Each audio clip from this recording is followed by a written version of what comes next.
Khan, Shalom, Shalom, Israel, Shalom. His brother Raya want to give all honor and glory to the Most High God, Yahweh, Bahashima Mashiach, Malak Yahushua.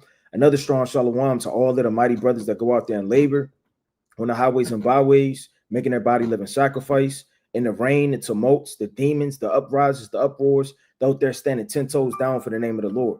Another strong Shalom to all of the mighty brothers that are not out there as of yet, but they're building themselves up, reading, praying, fasting, doing everything they could do to magnify the Most High. Right, another strong Shalom to all of the mighty Akwaf in this thing, sincerely reverencing their husbands, being teachers of good things to the children at home, being quiet, shamefaced, submissive, loving, steadfast, cooking, sewing, cleaning, doing all of the righteous acts for our foremothers, on fire for the Lord. Another strong Shalom to all of the mighty Akwaf that are not married as of yet, but they're building themselves up, reading, praying, fasting, magnifying the Lord. Another strong Shalom to all of the mighty children in this thing, abstaining from all lust, concupiscence, and peer pressure, standing 10 toes down for the name of the Lord. And last but not least, another strong Shalom to the 12 tribes scattered abroad, reading, praying, fasting, magnifying the Most High, and his beloved son Yahweh Shah. Right, we're gonna have brothers come on through the spirit. And yeah, Amos, if you can introduce yourself for brothers that don't know, it's a lot of brothers just coming into this truth. A lot of brothers, just coming into the knowledge. They don't know, certain camps and certain elders, certain teachers, and certain brothers. You could explain, and just going to it through the spirit before we get started. You got it, King. Shalom, King. Shalom, Israel. All praises to the Most High Yahweh by Hashem Yahushai. For those who may not know who I am, my name is Brother Amos. Right, I'm a vanguard in the mighty camp for the Watchmen for Israel. Right, I've been laboring through the spirit of Yahweh Hashem Yahushai for about 10 years now. Been in the truth roughly 13 or 14 years. All praises to the Most High that I'm still here, able to see, the growth of this truth through the mighty brothers laboring, mighty brothers making their bodies a living sacrifice, taking all they can and applying it to the precepts, right? Applying it to the edification of Israel and seeing the growth happen, right? I remember when it was, maybe 4 major camps, right? And you had small camps here and there, but through the mercy of the Most High, you got camps everywhere, right? You see the growth and the rate of the truth growing at such an exponential rate. It's scary. It's scary. But yeah, I'm Brother Amos. Khan, all praise to the Most High. Yeah, and I wanted to kick it off through the spirit. I was going to have brothers come on, and/or elders, and I was going to ask brothers questions in endurance, things they've been through, tribulation, exhortation, and things that just push the nation to go harder and be stronger in the truth, man. That's very important in this truth. Let me get this quick precept. See if I can share my screen. Bible, see real quick. I'm going to dive into it. Let's go to the mighty book of Hebrews. Get this quick precept.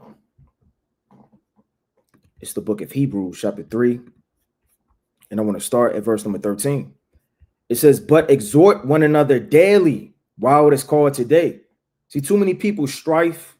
It's a lot of wickedness, hypocrisy, evil, right? A lot of hatred going on in Israel behind closed doors and in the public. Man, we need to be exhortating one another, man. There's nothing more beautiful and strong than brothers that come together in unity and push each other to be more on fire for the Most High. It says, while it is called today, lest any of you be hardened through the deceitfulness of sin. That's tribulation, pain, right? Anguish, all of the different things that come upon, man, woman, as you're in this truth. But I wanted to kick it off with the first question. It says, from your perspective, how important is it to labor and do the work of the Lord? And what impacts does it have on you, good and bad? So how important is it for young men, coming into this truth and/or brothers to do the work of the Lord, and how pivotal and important is it? And what's the impacts that it have on you, good and bad? Well, that's the first works that the Most High told us to do, right? The Lord told us to go out into the highways and hedges and compel all those and bid them to the marriage, right? Can we go to Luke chapter 9? And I'm going to start at verse number 57, right? Luke 9 to 57, right?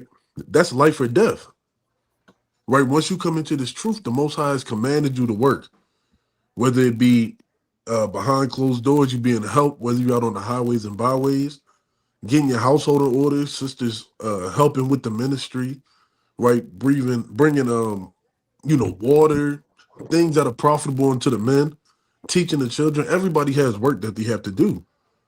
So this is what being in this truth is. It's about doing the work, right? This is Luke chapter 9:57. And it came to pass as they went in the way, a certain man said unto him, Lord, I will follow thee wheresoever thou goest.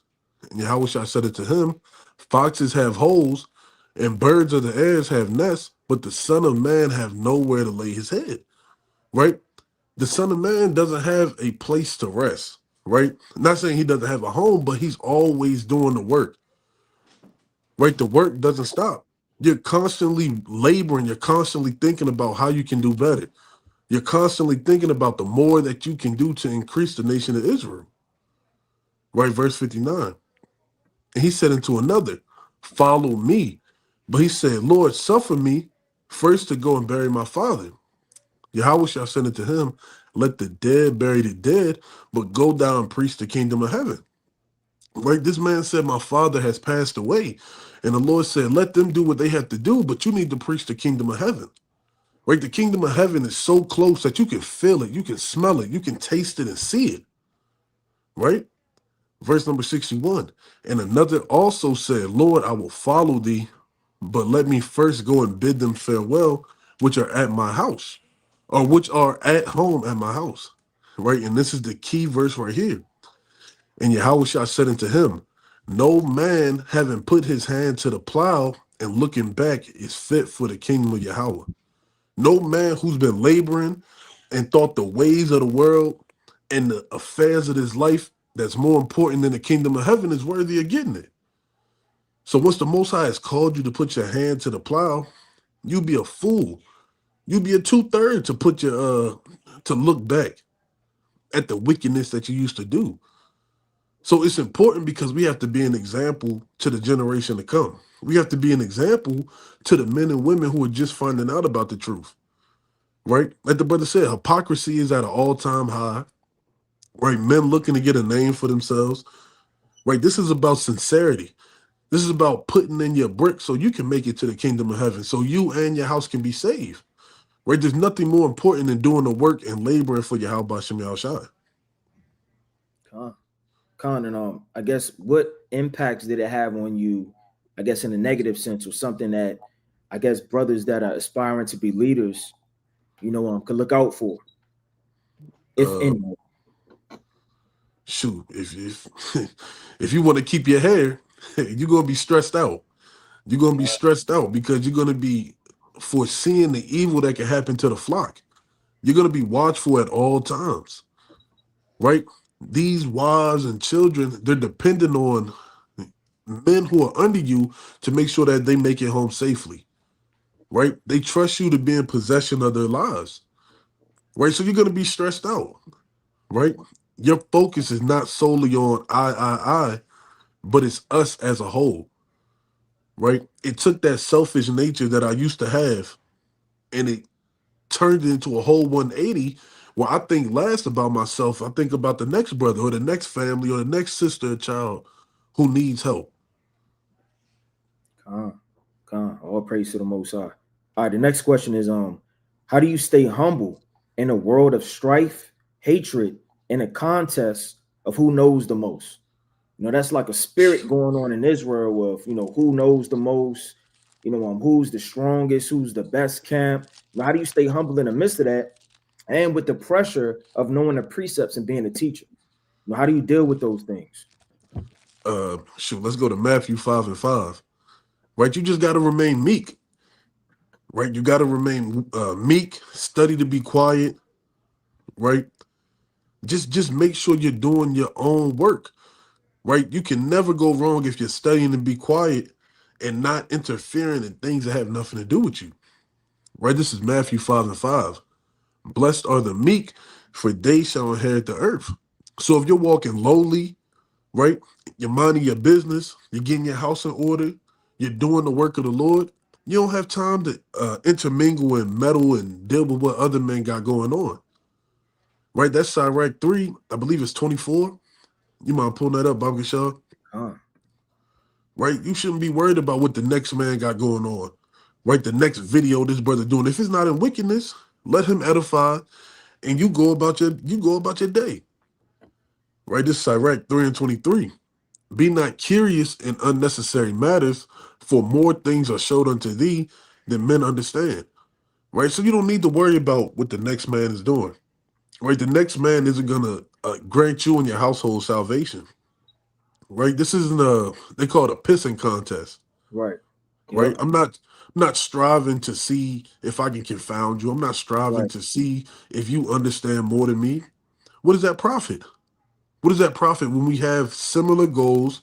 We have the same enemy, right? We have the same outcome that we're expecting. What does that profit going back and forth with another man to show forth my wisdom? Right? It's not going to change anything that we got going on in this world, right? So I can heap men upon myself and I can, boast about that. I'm ashes and dust at the end of the day. So that's how I remain humble. I got to remember to be meek.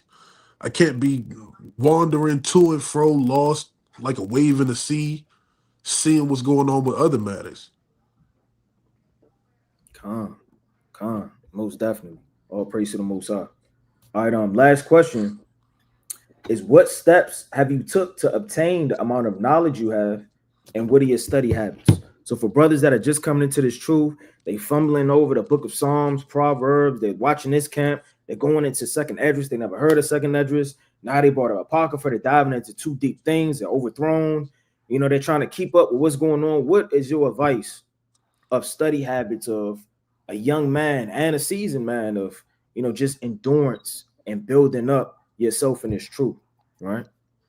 I would say, let's go to Sirach 38 and 24. Right? The best thing to do is to use that leisure time that you have to build yourself up.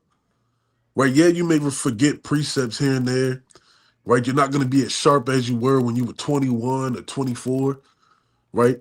When they talk about getting older, we're not the oldest men walking the earth. You got elders who are going to be coming on here soon, Lord willing. But man, you start to realize you forget stuff.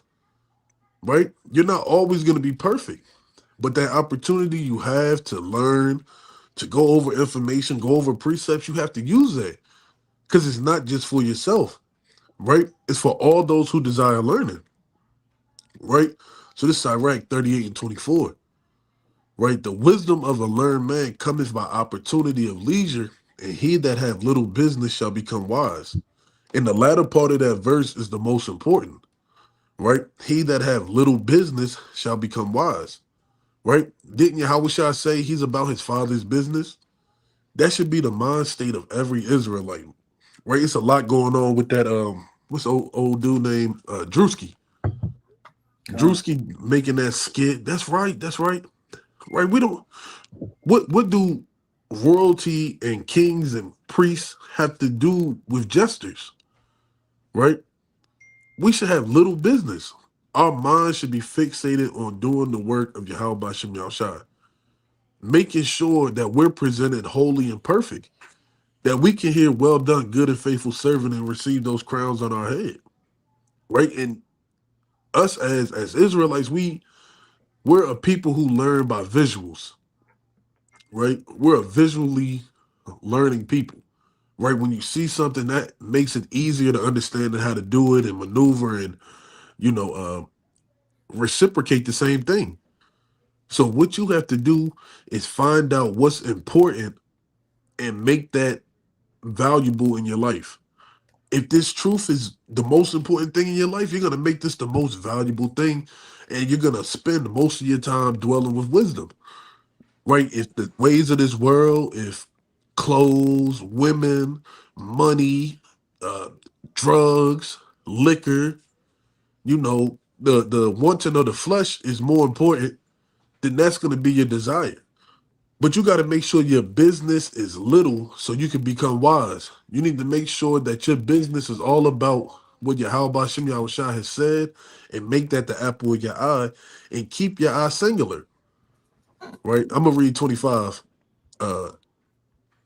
It says, how can he get wisdom that holdeth the plow and that glorieth in the gold, that driveth oxen and is occupied in their labors, and whose talk is of bullocks? Right? How you gonna get more wise if you hanging around Rel, Tony, JoJo, and y'all talking about folly and vanity, right? The scriptures say, loosely paraphrasing, be at the doorstep of a wise man, Right. right? You need to be around men who you can learn from, right? Stand in the doorstep of the elders, right? Don't let these men who've been laboring for years not be in your presence, and you don't take something with you to better yourself. All praise to the Most High. That was mighty answer and exhortation and All experience praise and to the Most hope. High. That brothers should really be taking heed to. In his truth and in his walk. At any given second, the Most High could blow out your candlestick. You can't take this truth for granted. A lot of the times, men get complacent, they get relaxed, and then they get into a state where they're on autopilot mode, man. And they're going through the prophecies, they're going through work, they're going through these lessons, and their mind and their spirit isn't as well as it should be knit with the scriptures. And that's something brothers really got to examine, like the brother brought out. How can he get wisdom that holdeth the plow? That's the brothers, in their hobbies, how much you spend with your wife, your children, things you love. These are all things to consider in the spirit. But you got a king. If you wanted to, bring out any, I guess, closing words of wisdom, knowledge, experience, exhortation, or anything, for Israel, you got a king. Con. Just words of wisdom. We're so close into the end, right? That sin that's holding you back. Everybody has their vices that they're trying to deliver their spirit from, right? Everybody has that thing that is trying to pull them back to what they used to be. We're so close into the end, right? Don't let your sins weigh you down. That's second Esdras 16, right? And 70, what 75, 76. Don't let your sins weigh you down. Because once you get pulled down and you can't get up, everybody's not going to be there to help you up.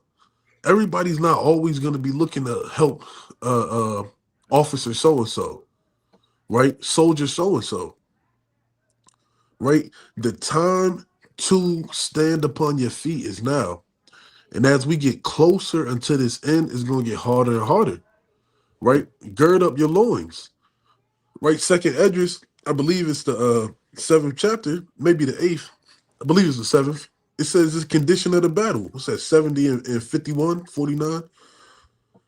Right? This is a condition of the battle of he that overcometh shall win. Loosely paraphrasing. Right? Second Esdras chapter 7 and verse 56 or 57. Then answered he me and said, this is the condition of the battle which man that is born upon the earth shall fight, that if he be overcome, he shall suffer as though thou hast said, but if he get the victory, he shall receive the things that I've said. So everybody's going through something. The brother Uriah is going through something. I'm going through something. The brothers coming up here going through something, but it's the condition of the battle. No battle is just slaughter and victory all the time. Sometimes you got to strive. It's like a basketball game, right? A championship game.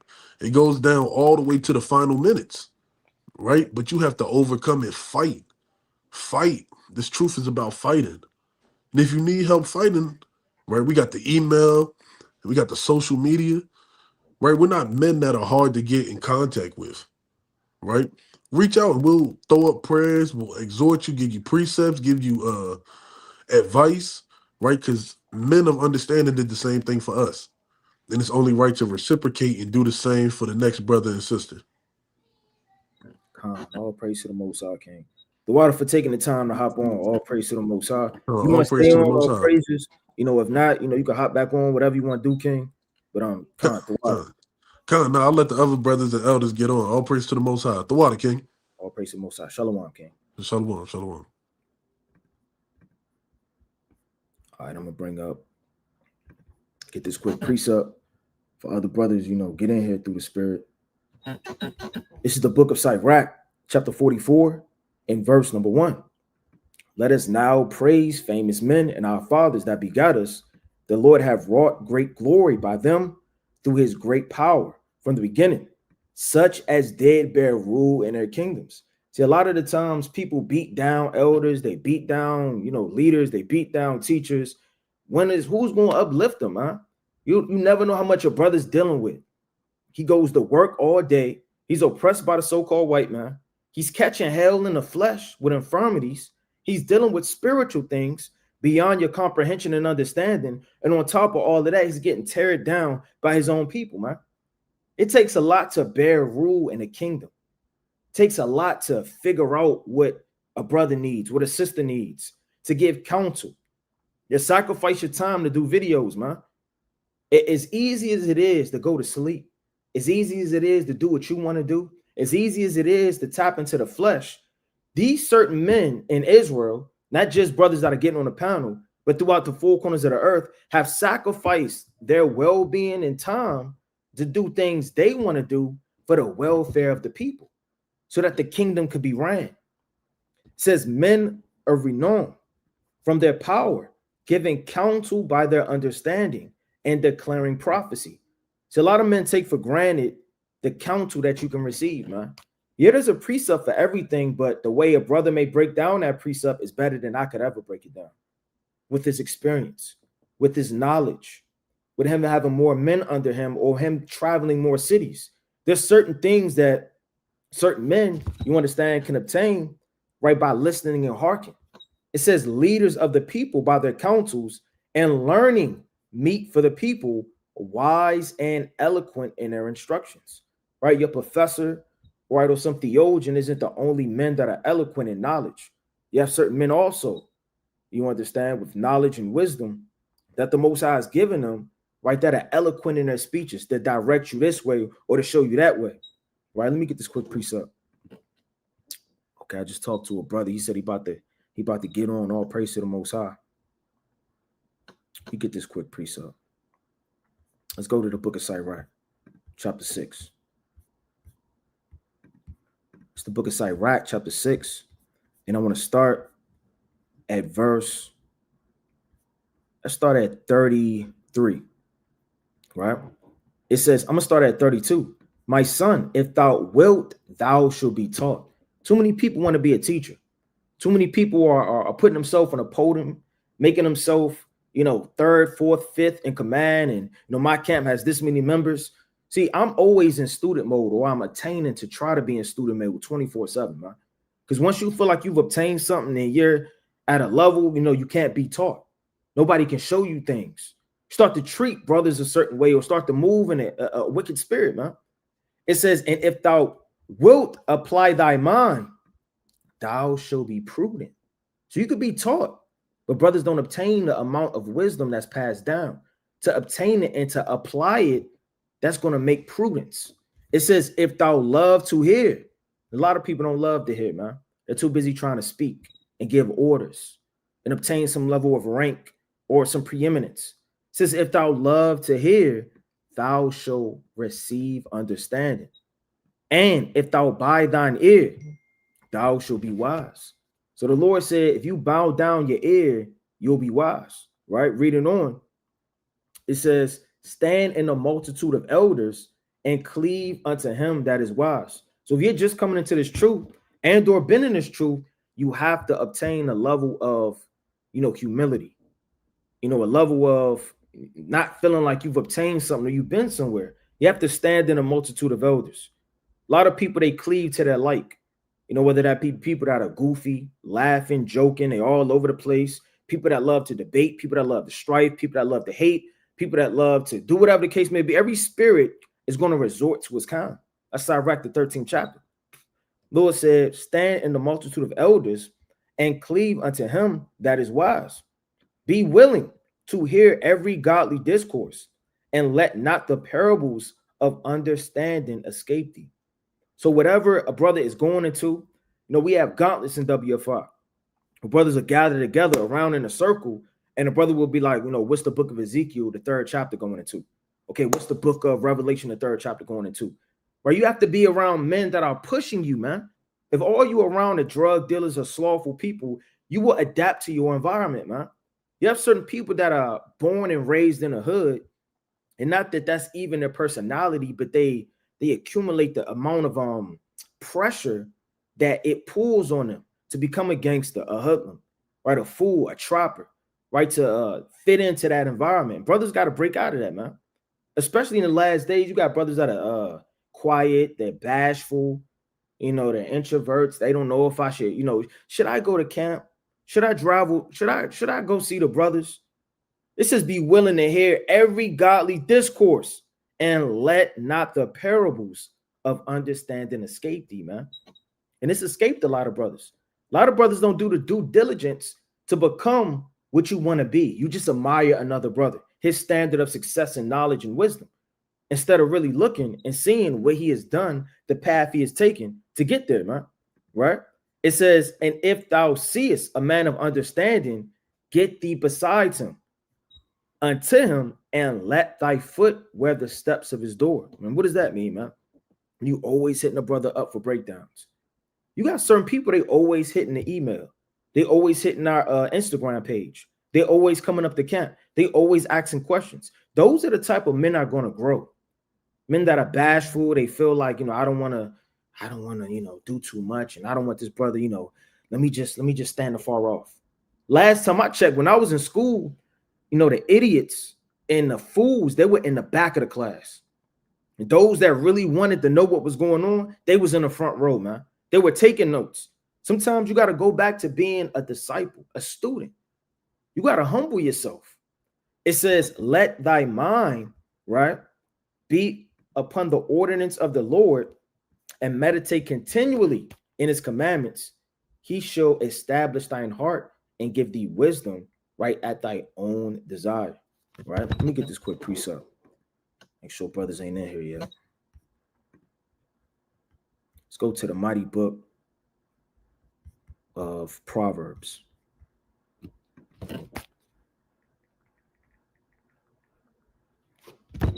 Let's go to Proverbs chapter 25. This Proverbs chapter 25, and I want to start at verse number 6. I'm going to start at 5. Take away the wicked from before the king. Right? It says, and his throne shall be established in righteousness. So the Lord said, you take away wickedness. That's how a king can reign. Everybody wants to be a king. Brothers don't really take the time really to study what people do. You look at Floyd Mayweather. He's waking up 4 o'clock in the morning, or used to train. He has put his body under subjection. He has done certain things that brothers can't even fathom how important it is, how strategic it is for him to amount that comfortability in the ring, how he's boxing, how he's moving. He makes it look so effortless, man.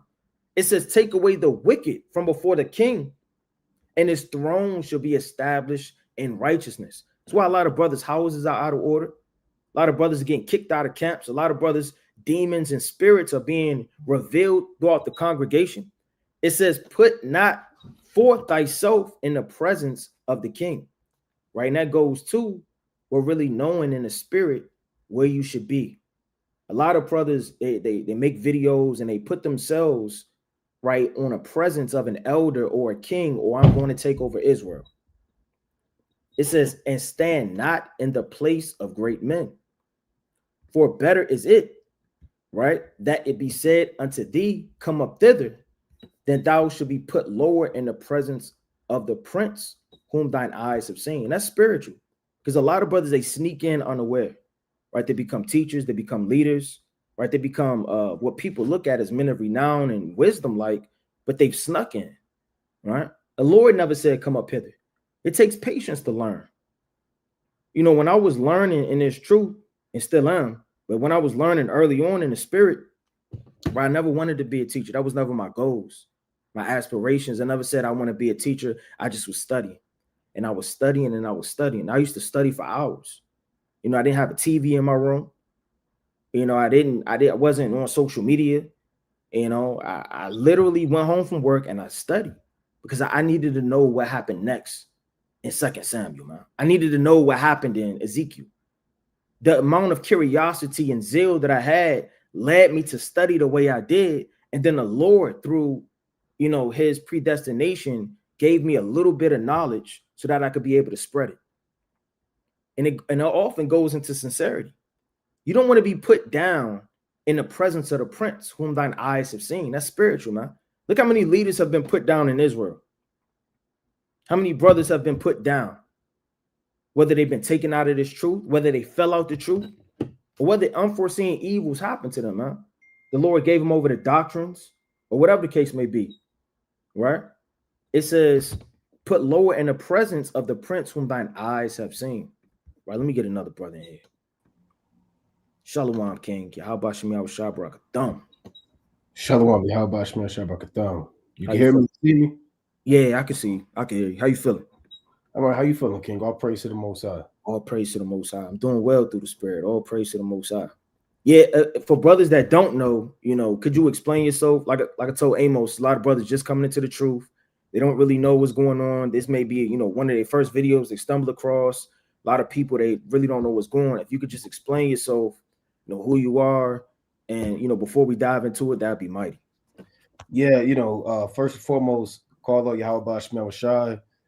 That's all praises to Yahweh and the name of his only begotten son, Yahweh Shai.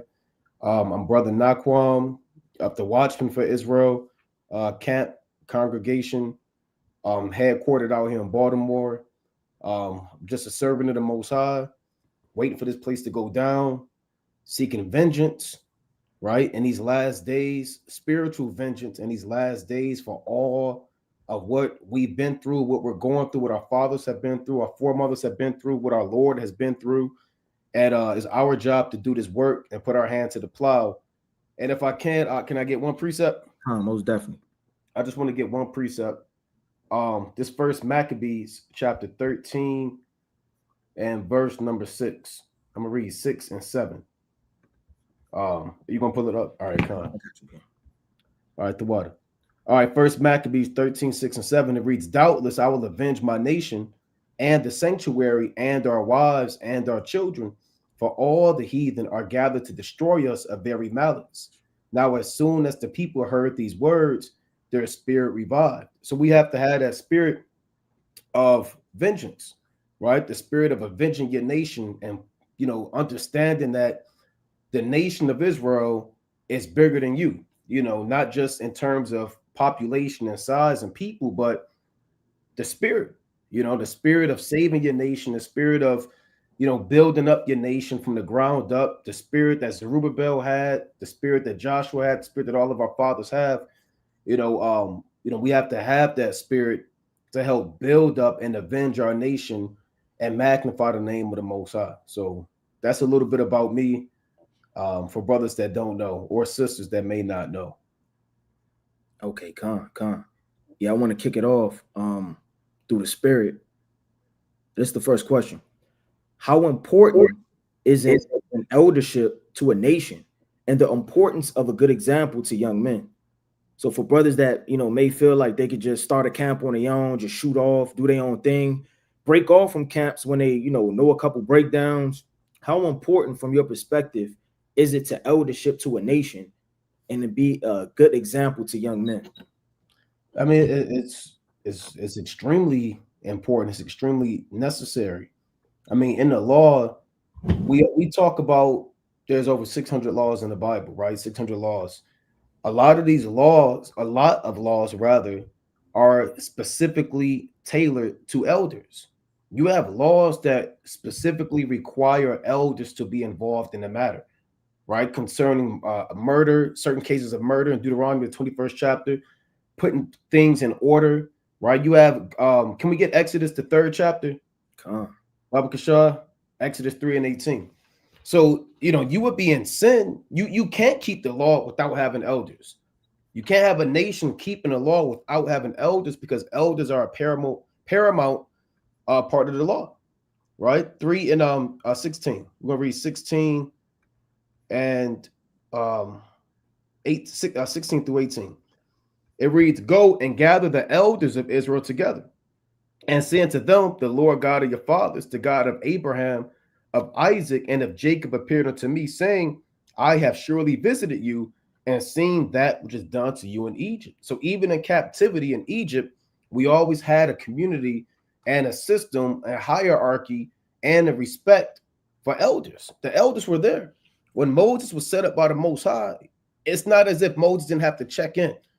Moses didn't just show up and start kind of dictating, oh, you go over here and you do this and you do this. He had to talk to elders, man. That was the first thing the Most High is showing you, man. You know, the Most High, before any miracle was even done, in front of everybody, before the Red Sea was split, before Moses was calling hell mingled with fire down, the first thing the Most High told him to do is check in with the elders. Go and gather the elders of Israel together. You start with them because they're the ones that are going to set the precedent, and they're the ones that's going to lead and guide the nation. So everything started first and foremost with meeting the elders, you know. So let's read two more.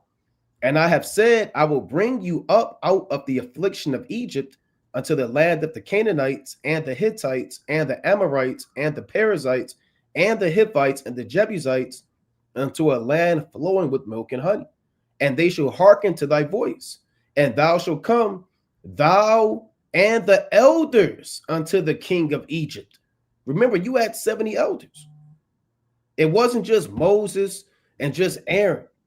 When you go into it, it tells you that this was that Moses and Aaron in the law.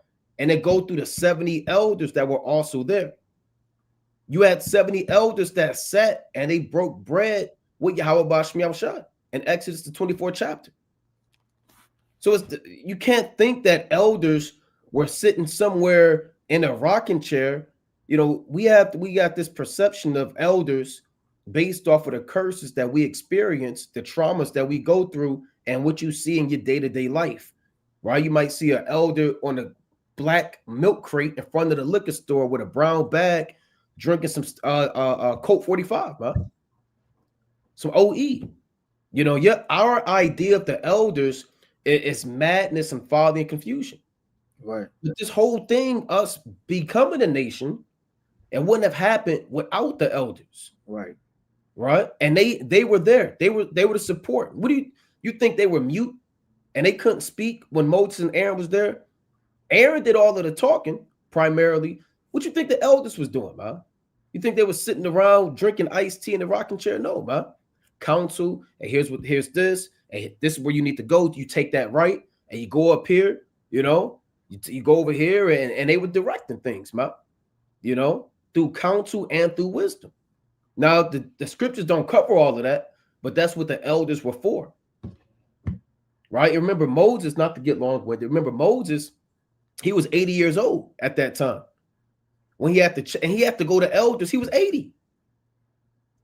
Remember, he fled when he was 40. He came back when he was 80. And his brother Aaron was 83. And they were 80 and 83, and the Lord told them, go check in with the elders. 80 and 83. Right. So how much more us? You know, just being transparent, man, I was reluctant to even get on this, man. When I saw all of the mighty brothers and the elders is going to be, I said, I'm not, you know, I can't get on this thing, man.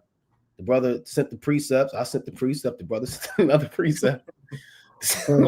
let me get on through the spirit, man. You know, but, you know, I just wanted to kind of make that point just to show how important it was from us as an inception of a nation. It started with elders, and there are laws that pertain strictly to elders, and how much more in the end of the world. The Lord requires that which is past. I'm going to read one more. Actually, let me read that one more time. Verse 18, and they shall hearken to thy voice, and thou shalt come, thou and the elders of Israel, unto the king of Egypt. And you shall say unto him, the Lord God of the Hebrews hath met with us. And now let us go, we beseech thee, 3 days' journey into the wilderness, that we may sacrifice to the Lord our God. Right. So this is a beautiful account that shows how Moses and Aaron were set up by the Most High to be able to go into Egypt and actually work mightily, man. Work mightily and deliver the children of Israel out of bondage and out of Egypt. So and there was another part of your question, King. You asked how important is eldership, and what was the other part? How important is eldership to a nation and the importance of a good example to young men?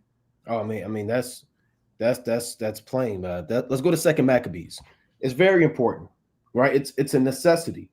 It's a necessity to have that spirit of being an example unto young men. You know, a lot of brothers would like to think that they just came into this truth on their own, man.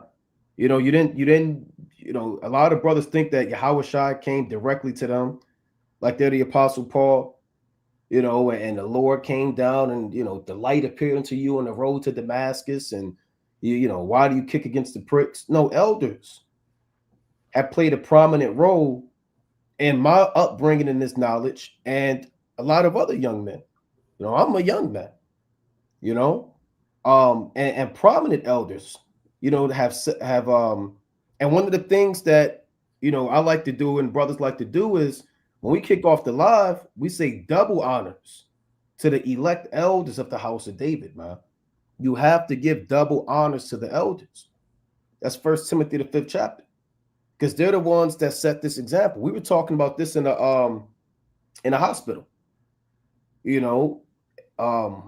went to go visit the elder, but we were talking about, the Spirit had us talking about the elders that was in the One West, and the knowledge that we wasn't there, right. And they will remind us, but we wasn't there, and we only have hearsay accounts, but we talked to elders, certain elders who were actually there.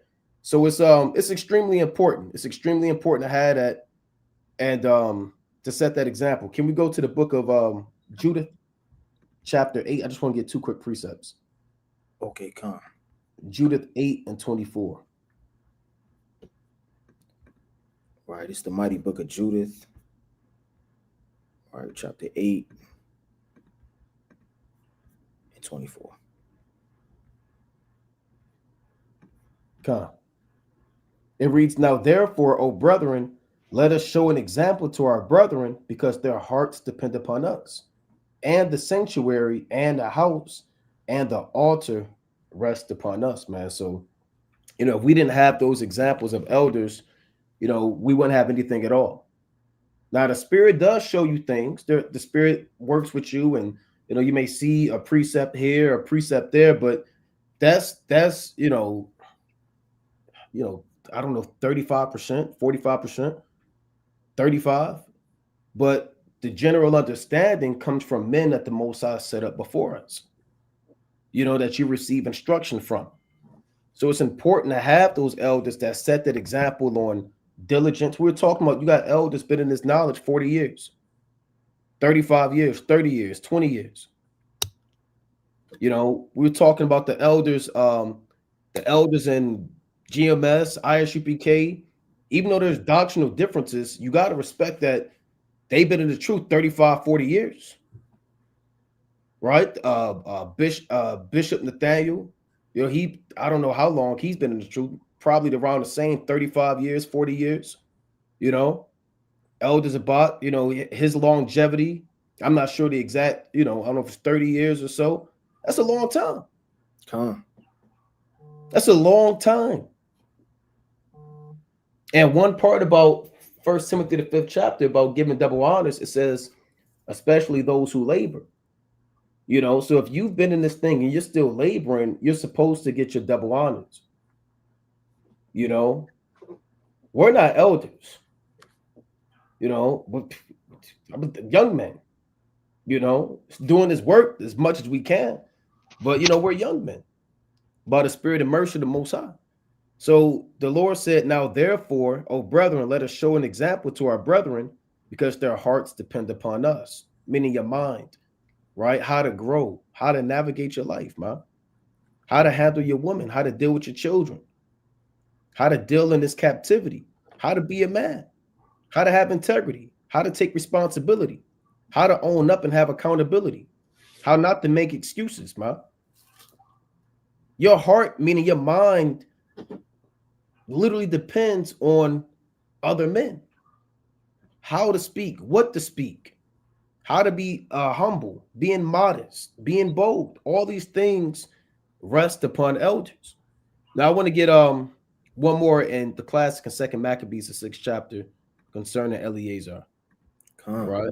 Let's just get one more. We don't have to read the whole thing, but we can read verse 19. 6 and 19. Then I'm gonna jump down. All right, second Maccabees 6 and 19. This Eleazar, who was being tortured for not eating swan's flesh, by the Greeks, but he choosing rather to die gloriously than to live stained with such an abomination, spit it forth, and came of his own accord to the torment. Right? So they tried to get him to eat swan's flesh. He spit it forth, and he said, man, you know what? They're going to have to kill me. As it behooved them to come that are resolute to stand out against such things as are not lawful for the love of life to be tasted. Right? Let me jump down to verse 23 for sake of time. It reads, but he began to consider discreetly, and as became his age and the excellency of his ancient years, and the honor of his gray head, whereunto he was come, and his most honest education from a child, or rather the holy law made and given by the Most High. Therefore he answered accordingly and willed them straightways to send him to the grave. And that's one of the hardest statements in the Bible, man. Send me to the grave, man.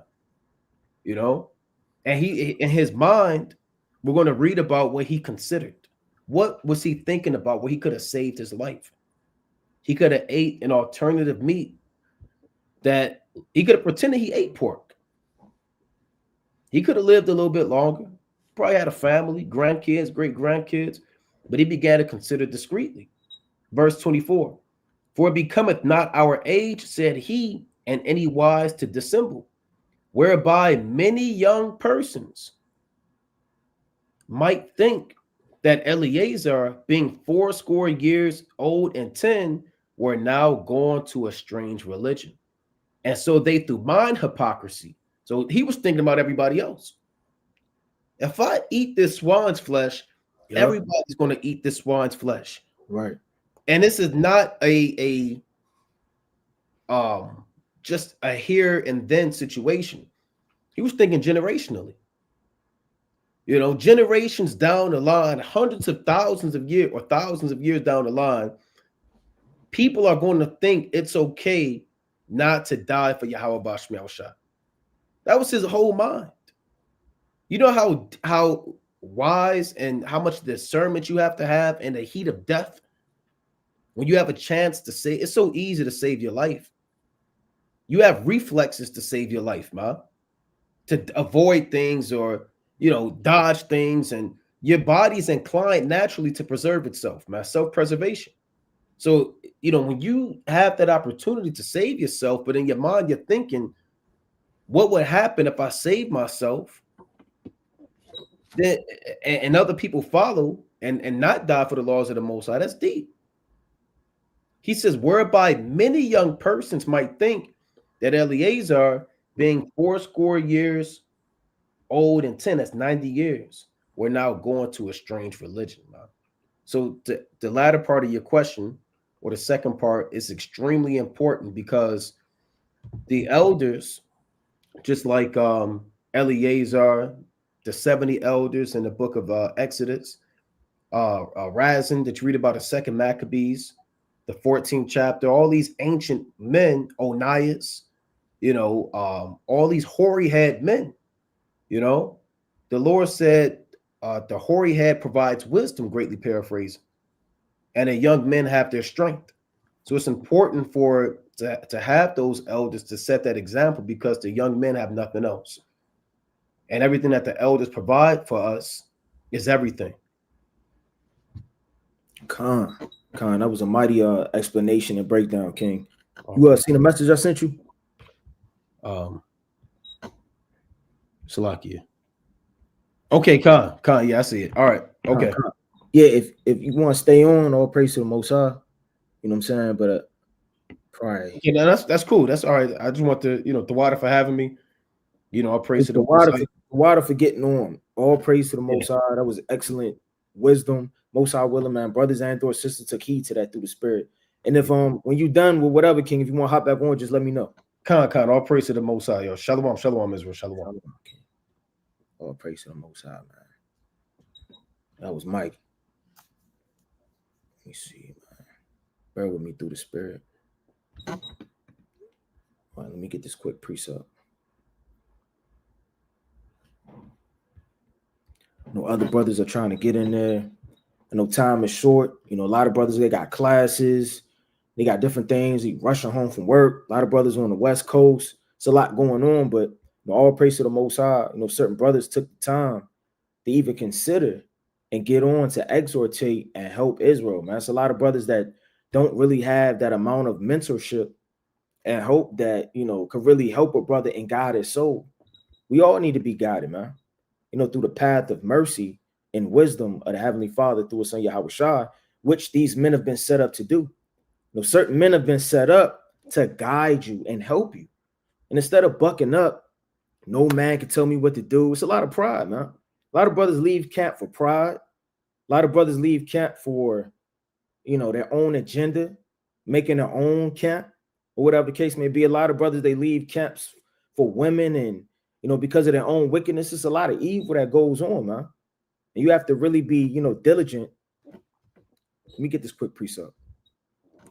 This is the book of Sirach, chapter 1, right? And I'm going to start at verse number 29. It says, be not an hypocrite in the sight of men. Because when you're a hypocrite, you know, you go against the laws of God. And, you know, certain men like Eleazar, you know, Abraham, certain men are so high up in the spirit of counsel and wisdom that if they were to do something, that will overtake and overthrow the whole nation, man. Well, he did it. Let an elder leave camp early or just say, you know what, the hell with this. Let's just go to the venue. Or let's just do what we want to do. You know, that'll put a spirit on the rest of the men, especially the young men.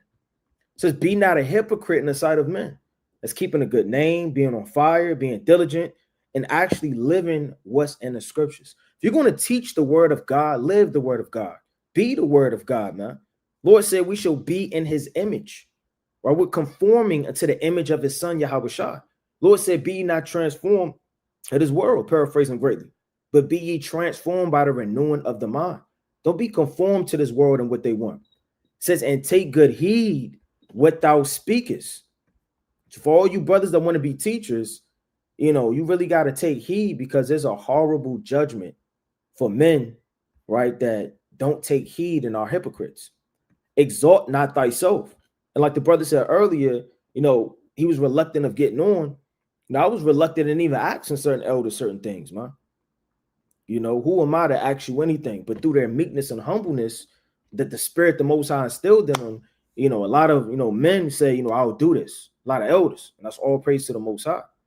You know, it says, exalt not thyself. And that's a problem with brothers in this truth, man.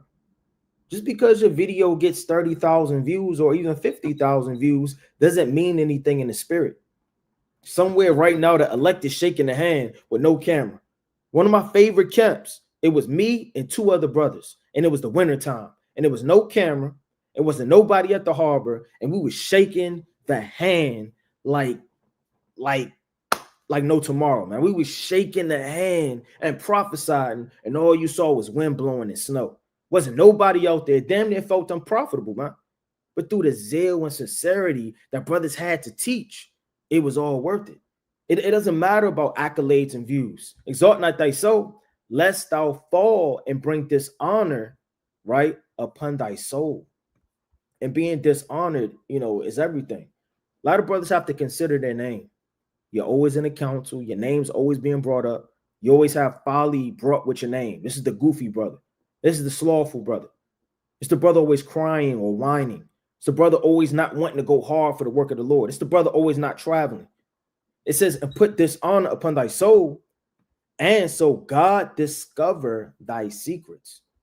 It's a lot of secrets that men have in this truth, man. You know, they're secretly beating their wife. They're secretly smoking weed. You know, they're secretly popping women, and God forbid, unforeseen wickedness that's done behind closed doors. It's a lot of evil that goes on. And when the Lord says, you know what? He's going to discover your secrets. He's going to reveal that before the whole nation. And not only is he going to do that, just like an account of David, man, right? With his concubines. That was done before all Israel. Imagine if that was your wives or your concubines. And that wickedness that you have wrought is now done in front of all of Israel. And cast thee down in the midst of the congregation. Because thou camest not in the truth to the fear of the Lord, but thine heart is full of deceit. Right? So, like, let me get the brother in.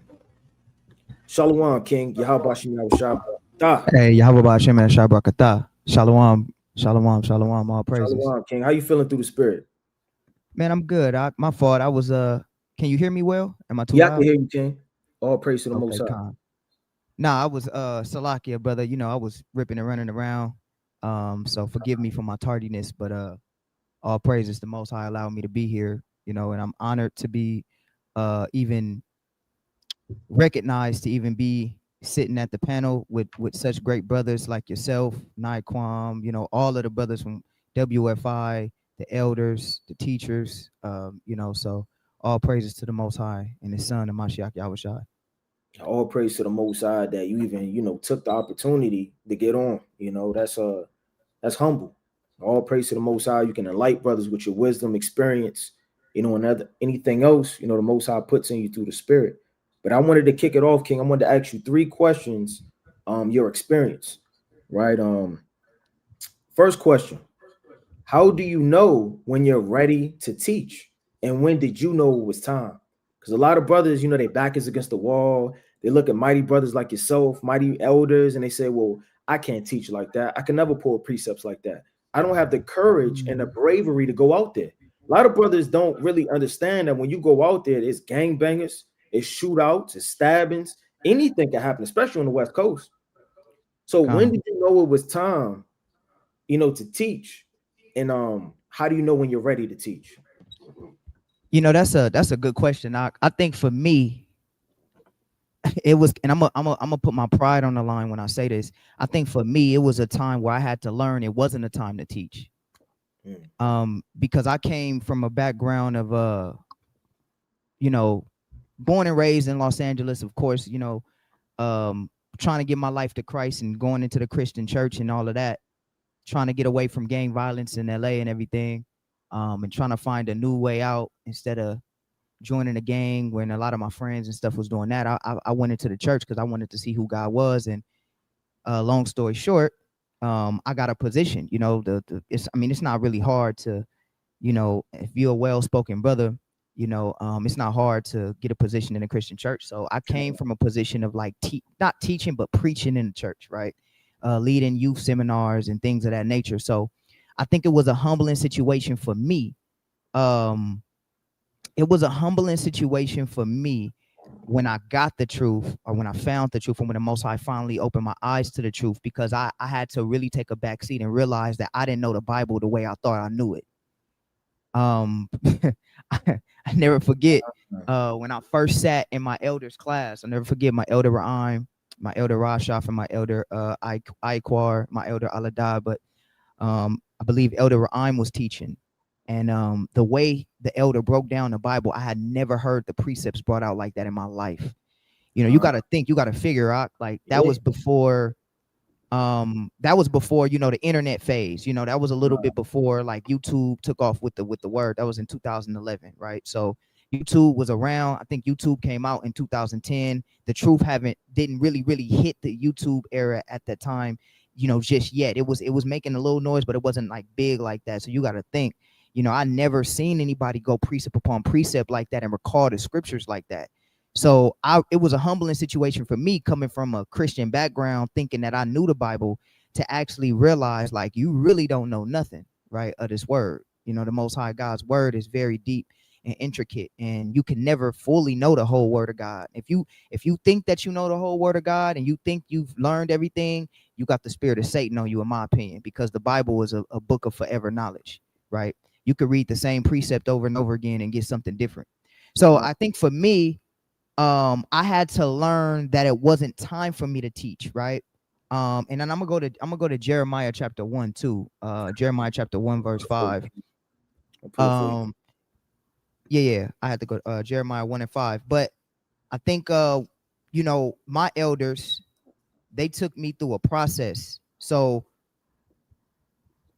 you couldn't just grab the mic. For all the brothers out there, because you got different type of brothers. You got brothers that might be, and I'll hold this precept, I'll bring it out in a minute. You got brothers that might be very zealous and they want to teach and they want to, you know, aspire to be out there on them corners. And you might have the other brothers that have the ability to do so, but they might be a little fearful at times. I was a brother that was very zealous, but the elders took me through a humbling process. I remember, man, I couldn't even stand. I wasn't even allowed to stand post. I had to wait. I couldn't even stand post. Like brothers talking about teaching. Yeah, right. You wouldn't even stand post. And then when I graduated from there, then I could stand post. I couldn't even pass out I couldn't even pass out literature.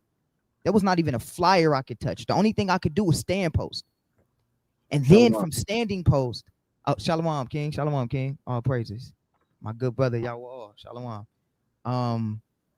So basically, you know, I went from teaching in the church to not even being able to touch the mic to now I'm able to stand post to now you're barely making flyer duty. You can't even read. You're not even able to even read. You're not even in a position to read yet.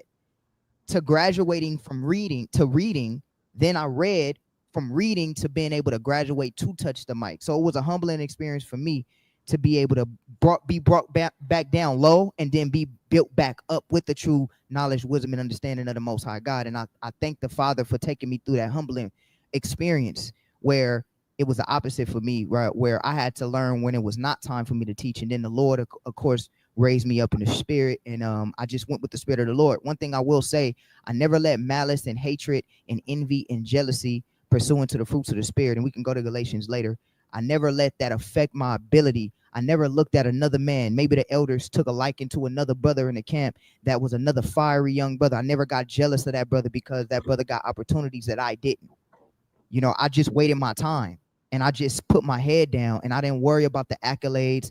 I didn't worry about the praise or any of that, the good breakdown or none of that. I just kept my head down and did the work because I really truly love the Lord. Now I'll bring this out and then I'll yield. Jeremiah chapter 1, verse 55. Jeremiah chapter 1, verse 5. You want me to read it out? I'll read it. I'll read it for you if you want, King. Okay, we're gonna read 5 and 6. It says, before I formed thee in the belly, I knew thee. And before thou camest forth out of the womb, I sanctified thee and ordained thee a prophet unto the nations. See, we forget that it's the Lord that ordains prophets. We look at men so much that we forget it's the Lord that ordains prophets. Everybody want to have this name and this accolades and all of that, but we forget that the Lord is the one who ordains you and calls you.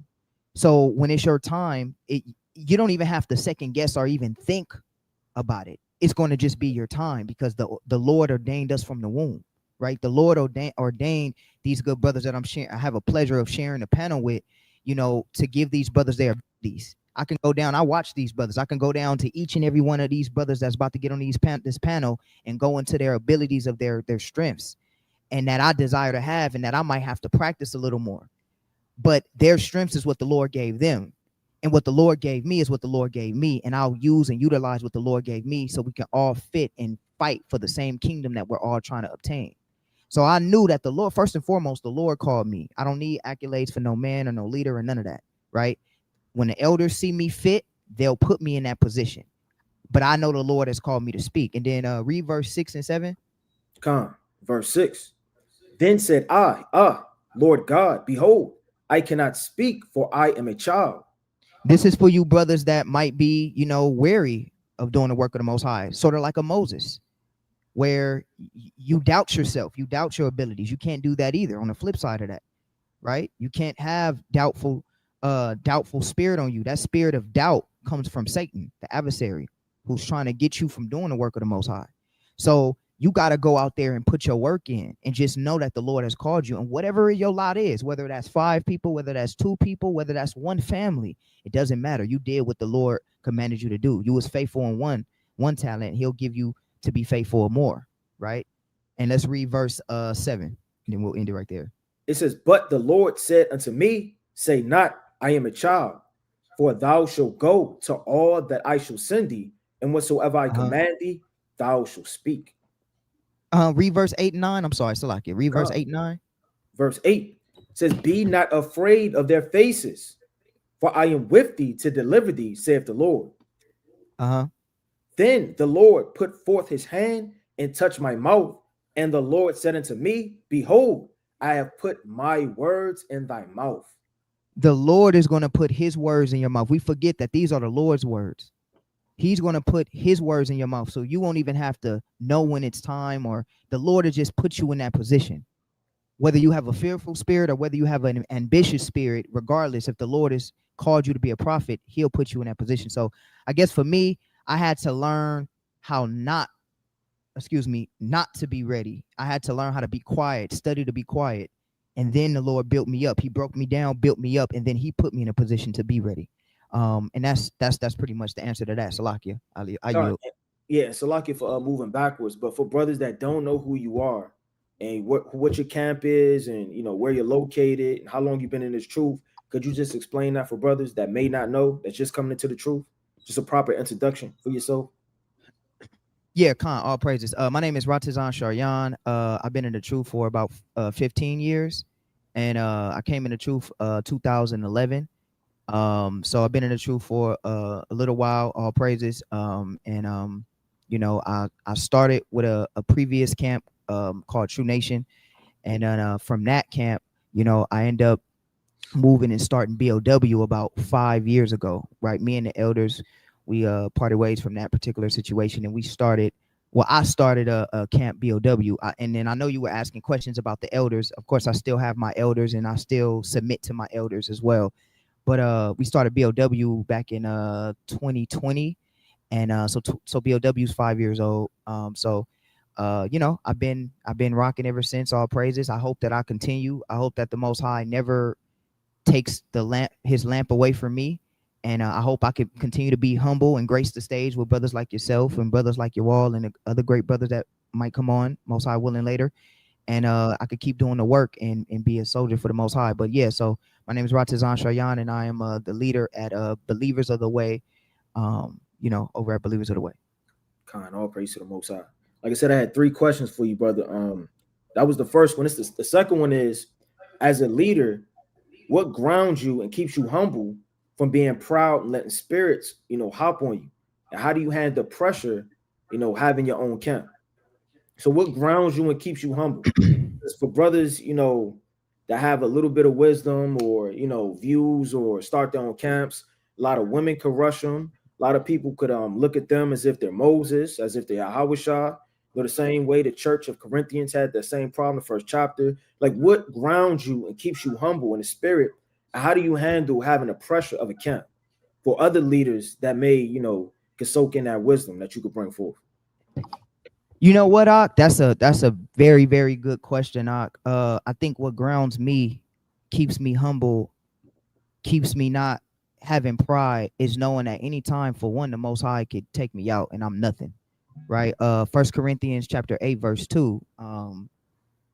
It says, if any man think that he knoweth anything, he knoweth nothing, yet as he ought to know.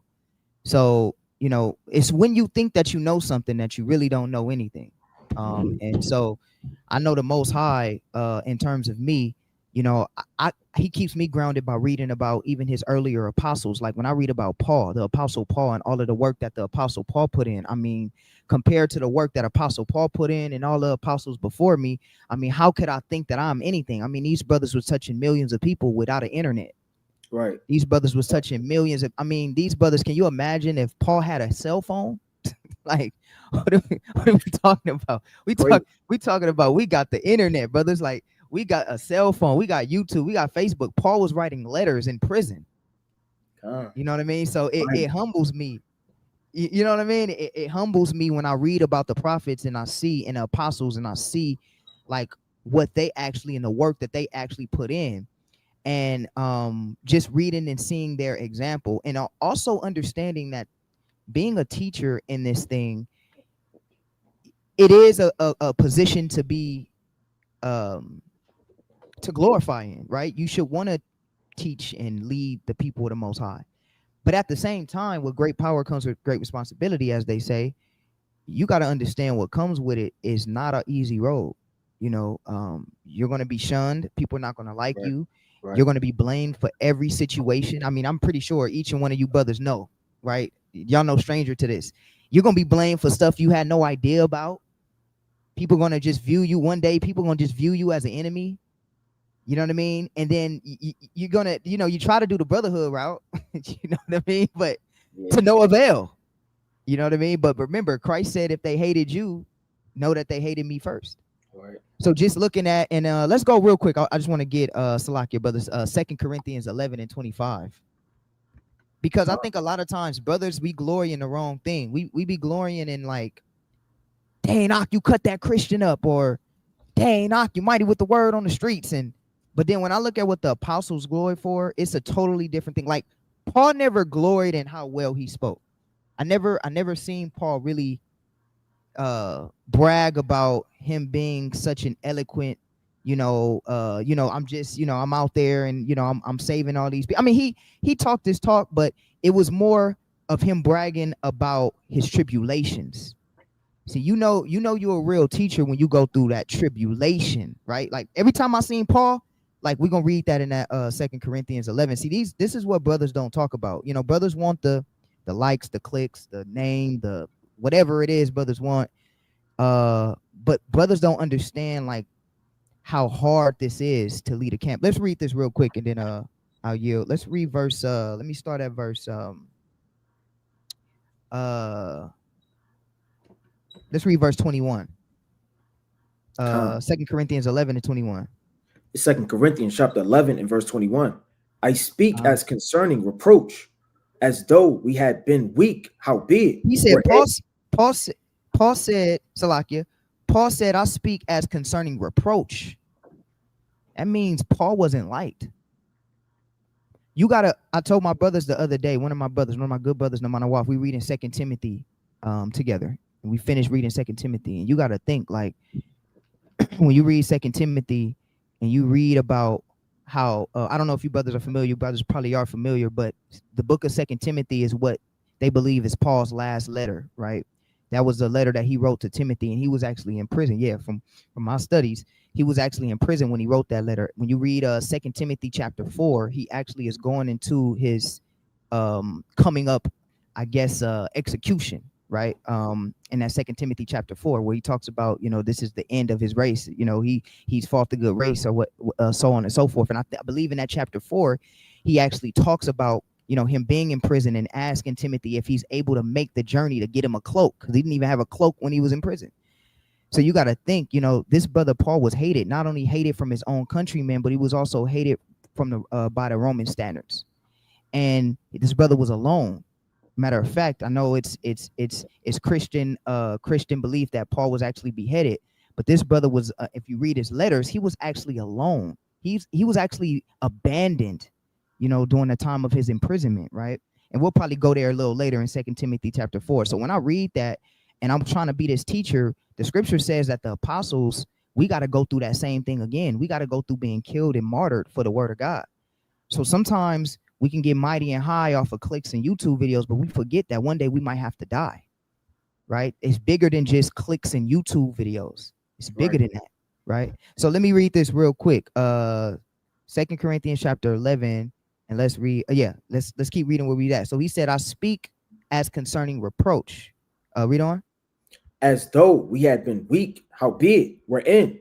So ever any is bold, I speak foolishly. I am bold also. But Paul said, I still speak bold. Read on. Are they Hebrews? So am I. Are they Israelites? So am I. Are they the seed of Abraham? So am I. Are they ministers of Christ? I speak as a fool, I am more, and labors more abundant, and stripes above measure, and prisons more frequent, and deaths off. So Paul wasn't bragging about, how many people watch this YouTube video or so on and so forth. And I'm being redundant when I say that, right? Or facetious when I say that, because we know he didn't have YouTube, but just look at the mind of what he was glorying in. He said, I was glorying in labors, in jail, in prison often. he said he was going through tribulation often. So when I read writings like this from like Paul and the early apostles of them going through the tribulations, it humbles me, because just when you think you are something, the Most High will remind you, okay, you want to be something? Well, it costs to be the boss, right? So Right. if you want to be something, guess what I'm going to do? I'm going to put you through what you want to be. Oh yeah, you think you something, you're going to lose a job now. Oh yeah, you think you something, I'm going to keep you humble while you do my work, right? All the things that Paul, if you keep reading, in verse 24, it says that the Jews 5 times received our 40 stripes, save one. Verse 25 says, thrice was I beaten with rods.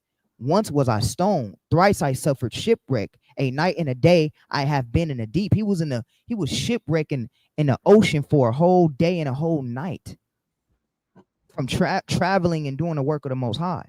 So what he's glorying in his tribulations, he's glorying in what he's going through. He's glorying in what the hardship of him following Christ as a good soldier. For the sake of time, you guys can read verse 21 all the way down and finish the chapter, and it goes into all of the things that Paul went into or went through. I'll get this last scripture in 2 Timothy. I want to read this real quick. So when I read scriptures like this, it keeps me humble, because we could get overshadowed, kind of like how the Pharisees were, where they wanted the accolades from the people. But it's like, if you want the accolades from the people, Most High is he's gonna give you what you ask for, right? This work is a lonely road. It's hard. You gotta go ahead and be misunderstood. People are gonna look at you and misunderstand you, right? When you're forced to be put into situations where you have to judge, people are gonna hate you for the outcome that you have to judge, right? People are gonna hate you for their own sins. People are gonna hate you because you're in a position to lead. And they're going to hate you because you have to judge and put a judgment on something that they did wrong and blame you for their downfalls. You got families, you got children that you got to lead. You got to think for the men, women, and children. You can't be 2 on the left or 2 on the right. You can't be all about just street teaching, but then you're not about building up the church home either, right? Because you brothers might know all of the counsels that you have to do. We got to get there out there still on them streets, but then guess what? We got to do counsels. We got to counsel marriages. We got to counsel households. We got to counsel families. We got to counsel teenagers. We got to counsel brothers and sisters that are beefing in the camp. We got to sit down and have a conversation with a brother who thought you took a shot at him in class. Like, it's so much different things that we got to go through. It's so many different things that we got to go through that the YouTube camera doesn't pick up. See, the YouTube camera just picks up when we cut a Christian, how well we articulate our words, but the YouTube camera doesn't pick up the hardships of your phone ringing, right? How hard it is to put a feast together, organize the feast, and then at the same time organize a class to teach for about 2 hours. And then after you do that, you still got to entertain everybody that want to talk to you, ask you questions, in need of you. And if you get tired for just a second and you tell somebody, you know what, I'll hit you back, you got to deal with people getting mad because you didn't hit them back at a timely fashion. Am I lying, brothers? Am I lying? Brothers tell you, man, all right, I see brothers just don't like. No, it ain't that I don't like you. It's just that I got so busy. And then on top of that, brothers, you know, I know brothers that have children, right? You know, I got 7 children. Brothers, I got to go be a husband. My work don't stop at just being, I got to go be a husband to 8 people. You see what I'm saying? When you really put the boots on, it's deeper than what you think. Let's read this and then I'll yield. 2 Timothy chapter 4, and then this is what I was making reference to. Verse. Let me read verse. Let's start at verse 5. Let's read verse 5. We'll read verse 5 all the way down to verse 9. Come. Go ahead, Ak, when you got it. This is the book of 2 Timothy chapter 4 and verse number 5. But watch thou in all things, endure afflictions, do the work of an evangelist, make full proof of thy ministry. It says endure afflictions. It says endure afflictions, right? This is going to be hard. It's going to be hard. You're going to be misunderstood. You're going to be, and that's why I actually like this platform, because this allows brothers to get together and actually talk and have camaraderie around each other, you know what I mean, to have a safe haven to even talk to each other, because we all share the same similar problems. We all share the same similar problems here, right? But we're not alone. It comforts me when I see you brothers that's doing the same work I'm doing. I'm not alone when I'm going through persecution. Y'all with me. You know what I mean? Brothers are with me. You know, let's finish reading. Read. It says, for I am now ready to be offered, and the time of my departure is at hand. See, Paul was getting ready. He said, look, I am ready, Salakia. He says, for I am now ready to be offered, and the time of my departure is at hand. Paul is speaking of his perceived execution here. Watch what he says in verse 7. I have fought a good fight. I have finished my course. I have kept the faith. Read. Henceforth, there is laid up for me a crown of righteousness, which the Lord, the righteous judge, shall give me at that day, and not to me only, but unto them also that love his appearing. He's talking about his death. He's saying, look, I fought the fight. I finished the race. I've kept the course. I have the crown of righteousness that the Lord is prepared to give to me when I appear before him, right? And it says that he glorified in that. When you read verse 13, you know, that goes into when he asks Timothy, you know, bring me my cloak, bring me my books, if you can, make it to me to get my parchments and things of that nature. But this right here gives me strength because Paul was loyal unto death. Paul was loyal unto the works unto death. He never wavered. He kept a straight and arrow. So that humbles me because it's not about accolades. It's about pushing forward and being that sacrifice and taking up our cross like Christ had to do to fight the good fight, like the rest of our brothers are doing that are on this panel. You know, so what keeps me humble, what keeps me motivated, you know, and I'll say this last thing, and I don't mean to be braggadocious when I say this, brothers. This is the last thing I'll say.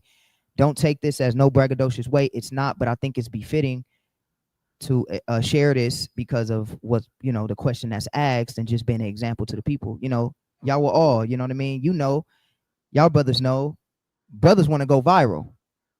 Don't brothers want to go viral? Brothers want to go viral. Now, I'm going to say something.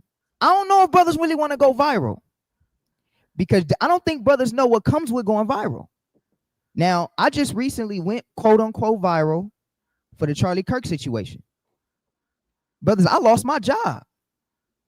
Brother lost his job for speaking up on a situation with a person that hated our people, of course, and speaking truth and righteousness and being on that street and teaching the people and speaking up for the down and disenfranchisement of our people, and didn't even necessarily say anything necessarily hateful or evil in a sense. All I was saying was I care about my own people. You know, I let Esau worry about his own. I care about mine and the nation of Israel. Brother lost his job. Now, a brother got 7 kids and a wife. Did you think? I didn't think that morning that I got that text that I was going to lose my job that next morning. You know what I mean? But when I lost my job, I didn't cry about it. Matter of fact, half of my congregation, they probably know now because they watching. They didn't even know. Guess what? We had class. We street teach. I probably told 2 close brothers to me. You know what I mean? So when brothers talk about want to go viral and they want to get on YouTube and they want to touch people and they want to know what come with it, you could lose your job. I lost mine. Rent, no, out of nowhere, no heads up, no nothing. Lost the job. But guess what? It is what it is. We glory in those tribulations, and that's nothing compared to when Jacob's trouble hit. That's nothing. But I'm telling you, brothers, with great power comes that great responsibility. That's a real saying. You want to go viral, you want to teach, you want to get on the street teach in the streets and teach, you desire a good work, just like Peter. But Christ is going to require that at your hands. You know what I mean? So the Lord will keep you humble. When you think you something, he'll take your job away. He'll take something away from you to keep you humble. You know what I mean? So all praises for the tribulations that we go through. But I yield with that. Salakia, brothers. Okay, Khan. And I got one more last question for you, King. From your experience, what is the foundation of a healthy marriage and a household that young men need to hear? Because I know you just said you got, 7 children. All praise to the Most High. All praise to the Most High. The Lord brought you out of all those things, King. That's mighty exhortation. I know somebody need to hear that, man. But from your experience, for you being married, however long you were, what's the foundation of a healthy marriage, right? That young men need to hear. It's a lot of newlyweds, A lot of brothers considering marriage, they're really not counting the cost. Brothers having children, a lot of brothers don't take care of their children the way they should according to the law. What example and exhortation and experience can you give, brothers? That's a great question, because I'm gonna tell you, brothers, man, if your household is not in order, it's no way you'll be able to be in a position that these two brothers are in. It's no way. It's no way. If your house is not in order, it's no way that you'll be able to lead a church. Let's go there real quick. 1 Timothy. Come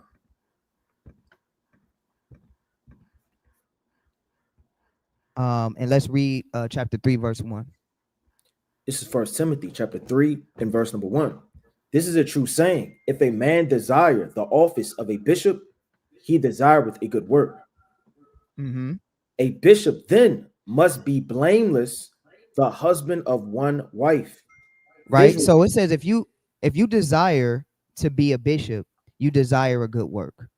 But it says a bishop then must be blameless, the husband of one wife, right? Vigilant, sober, of good behavior, so on and so forth, right? But it says the husband of one wife, right? Let's get to the point. Let's go to verse 4. Come on. Verse number 4. One that ruleth well his own house, having his children in subjection with all gravity. Having his children in all subjection with all gravity. You got to know how to lead your house. How can you lead a full establishment and you can't even lead your home? That's a hard one. I'm gonna tell you, if your wife does not have the same type of heart and ambition that you have in building the church, you're not gonna go far, because she is always gonna be a tug of war. And if you don't give your family that time and you can't lead, if you're lacking in your home and your household responsibilities with your family, it's no way that you're going to be able to focus on the work of the Most High, because you're always constantly going to have to go home to a hellish situation where your wife is not feeling like her needs are catered for. And you got to love your wives, brothers.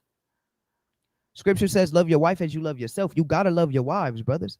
You have to do your due benevolence unto your wives, because then, therefore, your wife can get on one accord with you and then help you push your vision. But you got to be a king in all aspects. You got to be a king in your household, and you got to also rule well within your congregation and be that example for your family. And I always tell brothers this, I remember years ago, I had told brothers, I said, look, street teaching, that's one thing. That's cool. But what happens when you get a family that wants to follow you? Hey, I've been watching your videos. You know what I mean? I want to follow you. I want to lead you. And this man got a whole family, but your family is in shambles. The brother's going to be like, man, this brother can't lead me. Right. Brother can't lead me. How's this brother? The brother's a mighty teacher and articulate, but the brother's household is in shambles. Look at his wife. Look at his kids out of order. So I'm not saying you have to be perfect, but you have to, it's responsibility. You have to have your household in order, because guess what? If your household is not in order, if you live with your mom and you don't have a job and things of that nature, don't think that you're going to do the work of the Most High and you trying to get married. You living with your mom and your father, and you trying to get married in your mom and father's house, and then you trying to do the work of the Most High at the same time. That just don't flow. How you got your wife living with her mom and you living with your dad, but yet you a bishop of a church? That doesn't even make sense remotely. You got to make sure that your household is in order and that your wife is in order. And the more obedient that your wife is, the more in obedience that your wife is, the easier it is for you to do that work. And the only way that you could do that is you got to give your wife, first of all, you got to pray and fast for a wife. Don't just go out there and get married off of Facebook, which is the new Hebrew mingle, right? Don't just meet a chick off Facebook and think that's your rib, right? I always tell brothers, Facebook is the Hebrew mingle, right? We got, we got Christian mingle. Facebook is the Hebrew mingle. So don't try to find your wife off Facebook. Pray and fast for a rib. And then ask for a rib that's in line with your goals of building the church of the Most High. And then your rib, like everything that I do, my rib does with me. She does the business with me. She's like my right hand, right? Everything that I do, my rib is my right hand. All the decorations that y'all see, from the menorah to the background, when we do our feast and we show our decorations for the feast, you guys can't see it now, but the way the school is set up, my rib, it does all of that. She does all of that. The tablecloth, she does all of that. She sets up all of the feast. She's in charge of the feast department. She got her solid sisters that's with her, and they literally, when it comes to the feast and everything and making sure the secretarial work is done, they handle all of that. So that's one less thing I got to deal with. I don't have to worry about minutes and meeting minutes and stuff like that. She does all of that, so You want a rib to help you with that. It's important because if you don't have that, then it's going to be hard for you to try to build one house, which is the house of God, and your house, which is supposed to be under the house of God, is in shambles. I'll get one more. 2 Timothy 5:8.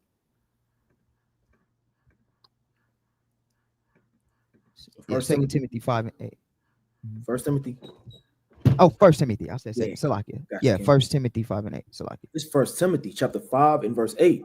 But if any provide not for his own, and especially for those of his own house, he is denied the faith and is worse than an infidel.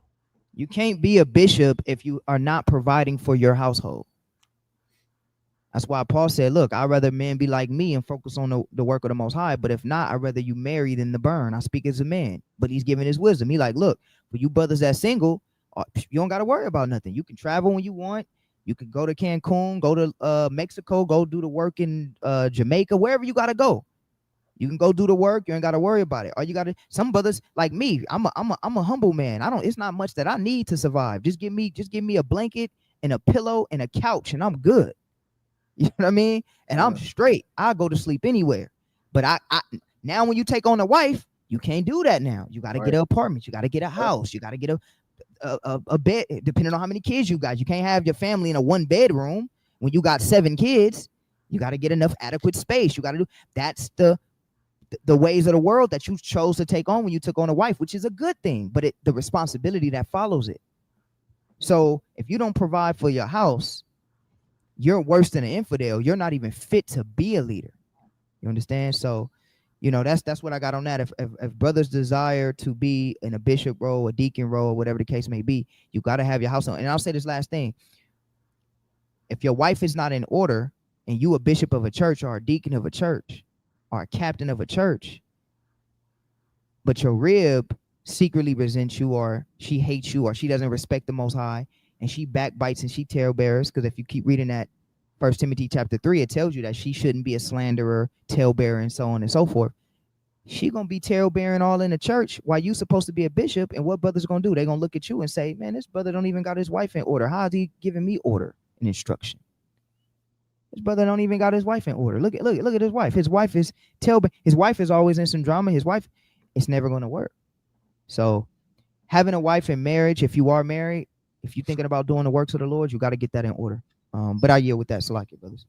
Khan, the Water King. That was mighty counsel through the Spirit. Most High willing, man. Brothers and sisters are taking heed to what brothers are bringing out.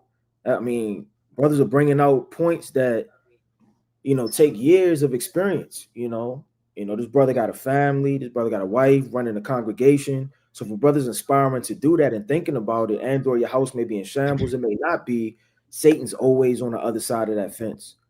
So take heed to the counsel that brothers are bringing out through the Spirit. But the water for getting on, King, if you wanted to stay on, that's fine as well. But I had 3 questions for each brother, and I wanted to dive into it with the mighty brother Yahweh. The water for being patient, King, and the water for hopping on. Could you explain who you are, for brothers that don't know, for brothers that just coming into the truth, brothers that, may have came in last week, brothers may stumble upon this video, who you are, how long you've been in this truth, and what's your camp?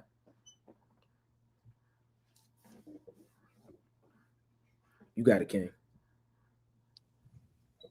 Hey, real quick, brothers, I'm gonna go ahead and hop off and let the brother Mighty Yoel take over, man. I love you, brothers, and hopefully we can do this again.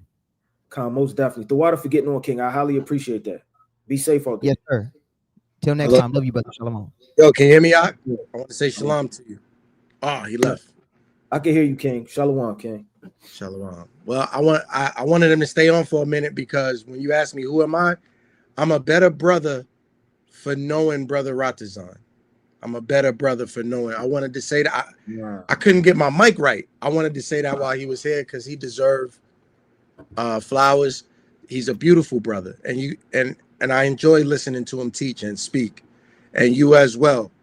And I'm a better brother for Amos and Naquam as well. Those are my good friends of many years. So starting with who I am, I'm a better brother for knowing y'all. And then getting into personal, my name is Brother Joel. I've been reading the Bible since a child as a requirement via my mother, but I've been knowing the truth since about 2013. 2013. That's how long I've been knowing the truth. And, you know, doing the work began around 2016. So it was a gap before I learned who I am according to the Bible and before I ever decided to speak or teach. But I'm the lead instructor of Sons of Thunder. Me and my captains with me, we just want to edify Israel, and our primary objective is to teach Israel to respect and love one another. We believe that Deuteronomy 28 and 54 is the ultimate curse. And we kind of focus and lock in on that because we believe you can make a lot of headway if you can get brothers to love and respect each other.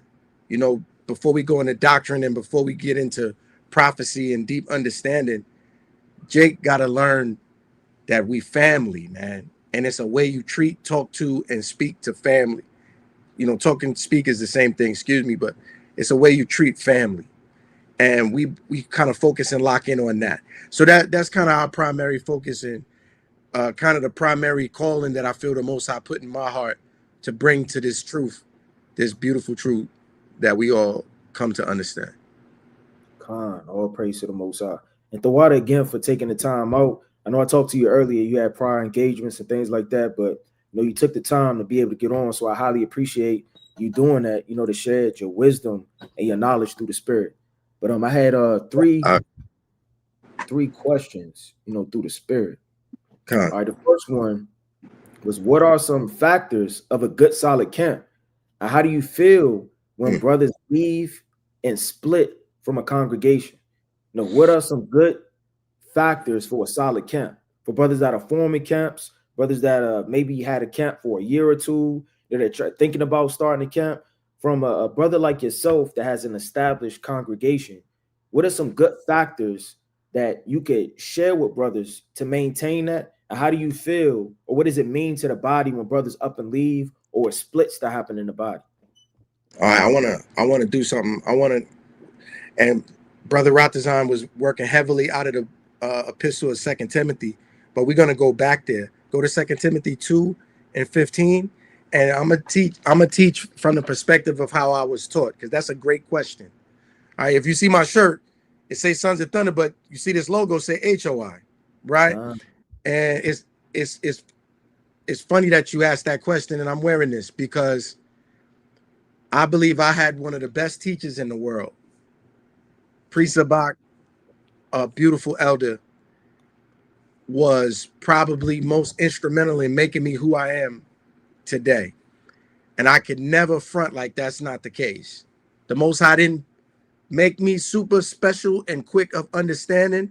Quite the contrary. I was very hard-headed and I was stuck in my ways. And it took a teacher that the Most High would place into my life to break down those barriers of pride and self-willfulness, which not always coming from a negative place. It's just sometimes you grow up and come up a certain way and you think that's how you got to be. And it has downsides, which makes it difficult to learn when you got that spirit. And I definitely had that spirit. So the Most High sent a beautiful teacher into my life to inspire me to listen and change. And I'm saying that for a reason. Priest Sabak taught me something so powerful. He said, y'all will all, a Christian will cut you. I don't care how many breakdowns you memorize from me or different gambits he got in the street, and you can do it too. You have to study and learn the doctrine for yourself. You have to know it. You can't mimic. You have to know it. And he put that spirit in me through of course, the will of the Most High, but he put that spirit on me to say, wait a minute, what? You know, I don't need to be out here trying to be a front man and tell people these things. And because, you know, once you learn the truth, Araya, you on fire. You want everybody to know it too. You want to tell your family, your brother, your sister, you want mommy to sit down and listen. I'm gonna show you. I know you try to tell me the Bible my whole life. I'm gonna show you something. Yeah. And you don't have the talent to bring it out like the teachers you admire because they know it. You don't know it. You heard it and remembered some things, but you ain't got a grip on that. Priest Sabak put the humility that Brother Ratazan was talking about on me to learn it for myself. I studied for 2 years before I even kicked one verse out in the street and said anything. 2 years. So to circle back to your question, what's the sign of a great camp? Leadership. Not popularity. Not itching ears. Oh, he teaching what I want to hear. Leadership. And I'm going to be redundant because the Bible tells the same story over and over different ways. So I'm going to say the same things Brother Ratazan said in a different way because the same maxims come into place. Leadership. You need somebody that's dedicated to not only cutting somebody in the street or getting a good clip for YouTube. Look how wise I appear. You need somebody that's dedicated to the study of this truth. And you're going to know that sitting in a feast day or a class, what kind of brother you sitting with.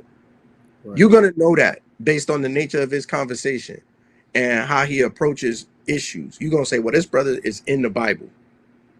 Now, Elihu taught us in Job, great men are not always wise. It's not necessarily age or length of time. The Most High can make you quick of understanding, right? But we all got to have a baseline. You got to know that you have a leader. He might be younger than you, but he's a leader based on his attributes that he studies. He has the patience to listen, and he has experience on spiritual matters. Everybody doesn't have that. Sometimes we want to go and make a camp and push the word when we haven't allowed the Most High to finish watering us. Right. So like I said, Priest Sabak had to push me out the nest. I was just a reader, and I was proud of that. I wanted to read. Being a reader taught me where all the scriptures and all the cuts are. Because guess what you're doing when you're a reader? You listening. Yep. Guess what you're doing when you're a reader? You learning. Yep. Yo, give me the script. You know, they put you on the spot. Give me this. You know what I want. Yep. The Lord is not unrighteous to forget your good work. You know what that make you realize? I don't know where that scripture's at. You know what that make you realize? I don't know what that chapter say. So you got to ask the teacher. I don't know what you're looking for. Oh, go to 1 Thessalonians, and then you go there, and then you say, well, now when I go home, not only am I going to learn and mark that precept, I'm gonna read that chapter. Being a good reader make you a good student. Some brothers don't care about reading. They get out there, they know how to cut you. Right. Hey, they know how to talk greasy to you. We know about it. But ask them to read a couple verses and they butchering that thing. The word can't go forward because the brother never took the time to be a reader. Well, that's a squire. You got to do that first. You got to be a reader. Don't run out there because the zeal got you on fire, because sometimes we have a zeal for God, but not according to knowledge. I know I'm an Israelite. I know that you got to keep the law, statutes, and commandments, but I can't disseminate that to you fluently and coherently so that somebody can learn. Well, guess what? Take your time, young man. You might not need to run out there and misrepresent this truth. Right. I'm not hating on you. Am I right? I'm not hating on you. So like real quick, you the ambassador of Yahushua. You represent this truth. Mm-hmm. Go out there. Satan is an evil demon, and he's an expert, and he's ancient. He done seen everything we thought is new. He's seen it thousands of years. Yeah. You're going to go out there unprepared, and he's going to send you the right scoffer. And you so eaten up with zeal for to just prove your point, but you're not what the scriptures say? Apt to teach, right? Let me get that 2 Timothy 2:15, please. This is 2 Timothy chapter 2 and verse 15. Study to shew thyself approved unto Yahweh. Come on. A workman that needeth not to be ashamed, rightly You think dividing the word of truth. that's what I want. Needeth not to be ashamed. The book of Proverbs tells us, be not hasty to strive, for thou know not what to do in the end thereof when thy neighbor has put thee to shame.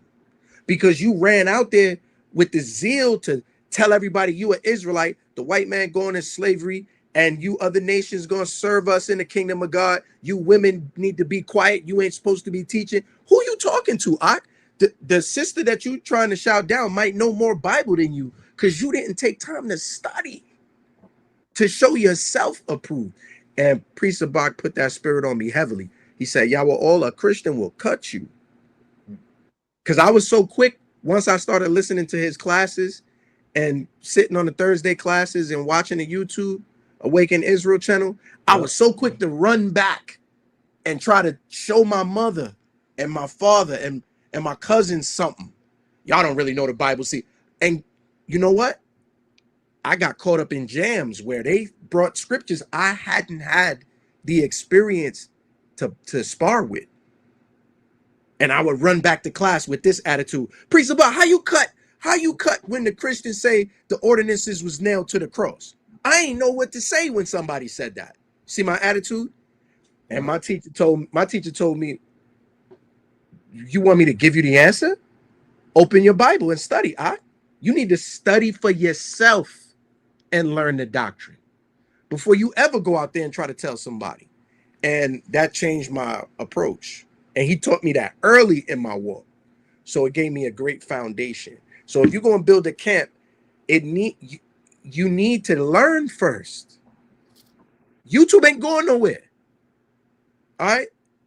You're going to have a chance to get on YouTube and TikTok and Instagram if that's your desire. But the Most High going to fix you if you take your time and listen to brothers like Ariah. Listen to brothers like Naquan. Listen to Amos and see how patiently he deals. You're going to learn something. And then by the time you think you was ready to teach, you're going to realize that you ought to be taught again. And you're going to slow down. So for like 2.5 years, I was just a reader. One night, Priest Zabak, he got preoccupied. He had things going on. He said, y'all will all say something for a minute. Turned it over to me. Now I'm holding the Bible. What you mean? Say something for a minute. Just do your best. You know, they're gonna ask questions. You got it. And he went off the line. Wasn't no more lifeline. You know, because he got the answers. Wasn't no more lifeline. And I learned how much I didn't know by the questions the people asked. And I had to be humble. I'm gonna write that down, sister. I don't really know exactly how to answer that right now, but when the elder gets on, I'm gonna bring your question. And it brought me down multiple notches to learn that way. And that was a good training program. A lot of y'all brothers need good training program. Don't emulate, learn for yourself. That I'm sorry for being long-winded. That's gonna make you a great instructor yourself. And then a great instructor can lead a good camp. And a sign of a good camp is leadership.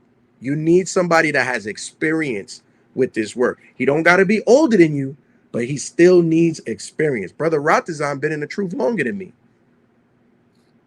I'm older than Brother Ratazan. Brother Ratazan been in the truth longer than me.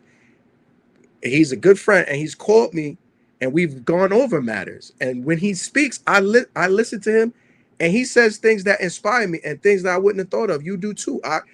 It has nothing to do with age. It's all about experience. And that's how you're going to find a good camp. And if you want to make a camp, that's how you're going to be a good leader. Take your time. Salaki, that was a mighty answer, King. Man, gave a lot of gems, man. Most I willing, man. Brothers are really listening to these years of experience. You know, brothers are bringing forth. I myself, being a student, you know, under all y'all brothers, I will always be a student. I'm taking in what you're saying too, King. So, you know, most definitely teaching. I'm taking heed to it, you know, and I humble myself unto every and anything brothers are bringing out that's godly wisdom and discourse. That was a mighty. The second question I got for you: what causes your fire to be lit so many years? What is keeping you going through the spirit? Love for my people. You can't be no Israelite leader and you don't love the people. You got to love Israel. Israel gonna make it hard to love them. Brother was touching on it earlier. I said we're gonna be redundant, might touch on the same things. Oh. Israel gonna make it hard to love him because it's a thankless job. There's gonna be times where you do your very best to look after people, tell them the truth, and do for them, and they're gonna hate you for it. And you're gonna have to evaluate whether or not you got enough gumption to put up with that. A lot of times, when you rebuking a brother, it's not that you trying to tear him down, and you know this. You rebuking a brother because you see in the scriptures, this is the rebuke he needs. This is love. And a brother gonna hate you for that. A brother gonna speak evil of you often for that. And you know what's gonna make you do? It's gonna make you want to put this truth down. It's gonna make you say, well, the hell with this. Ain't nothing in this for me. And that's how you missing out on the beautiful things that the Most High has for you in the future. Because our God, he works like that. He tries you, and then he rewards you later. I had a great teacher named Yaradon of GMS. He's one of my teachers. Yaradon said, the Most High is not a faucet. You don't open the faucet and the blessings flow. It doesn't work like that with Yahweh. What Yahweh does is he tries you and sees if you dedicate it to him. The blessings might flow later, but you're not going to just say, oh, I'm an Israelite now, so I know the truth, and I did a feast day, so the Most High should give me whatever I want. No, the Bible says the Most High will try you by your crooked ways to see if you're going to serve him. I believe that's in Wisdom of Solomon. He's going to try you by your crooked way. Correct me if I'm wrong. I want that scripture. I want that scripture. Sirach 4:15 all the way down. See what I'm saying? I was wrong there. I want to be right. Can you get that? Most definitely can. Let's start at 17. I'll read it for you. It says, this is the book of Sirach, chapter 4 and verse 17. For at the first she will walk with him by crooked ways and bring fear and dread upon him and torment him with her discipline until she may trust his soul and try him by her laws. You asked a great question, brother. How you keep the fire lit? I'm going to serve the Most High even if he don't give me nothing. I have relegated my mind to that. Even if the Most High take everything away from me, Ratazan not the only one to lose a job behind his truth. I've been there. I've been called into the HR meeting and they show me the clip. Is this you? And I got to sit there and I got to say, yes, that is me. And I've been through that. Okay.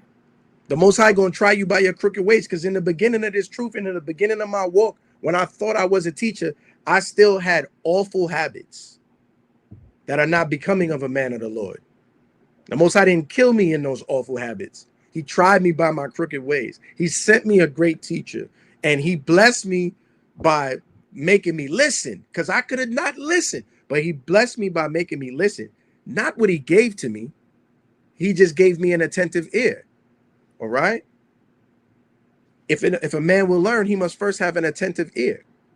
And the Most High taught me that way.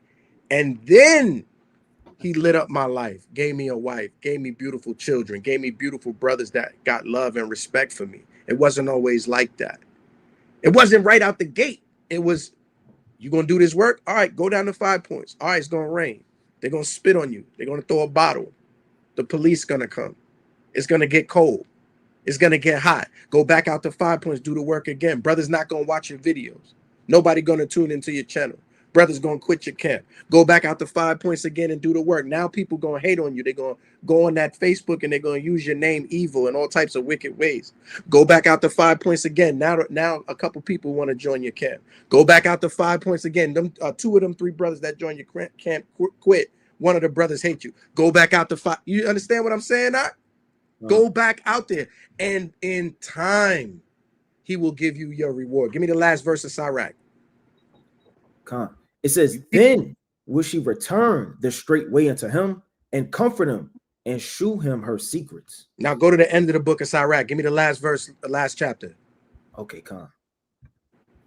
it's the mighty book of Sirach, chapter 51. Mm-hmm. And I want to start at verse number 30. Yes, sir.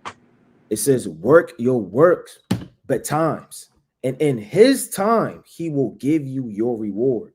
B times is Old English for always. That's what that means, always. Work your work always. And then when the Most High is ready, then he gonna bless you. And you know what that do? That keeps you grounded. It keeps you spiritual.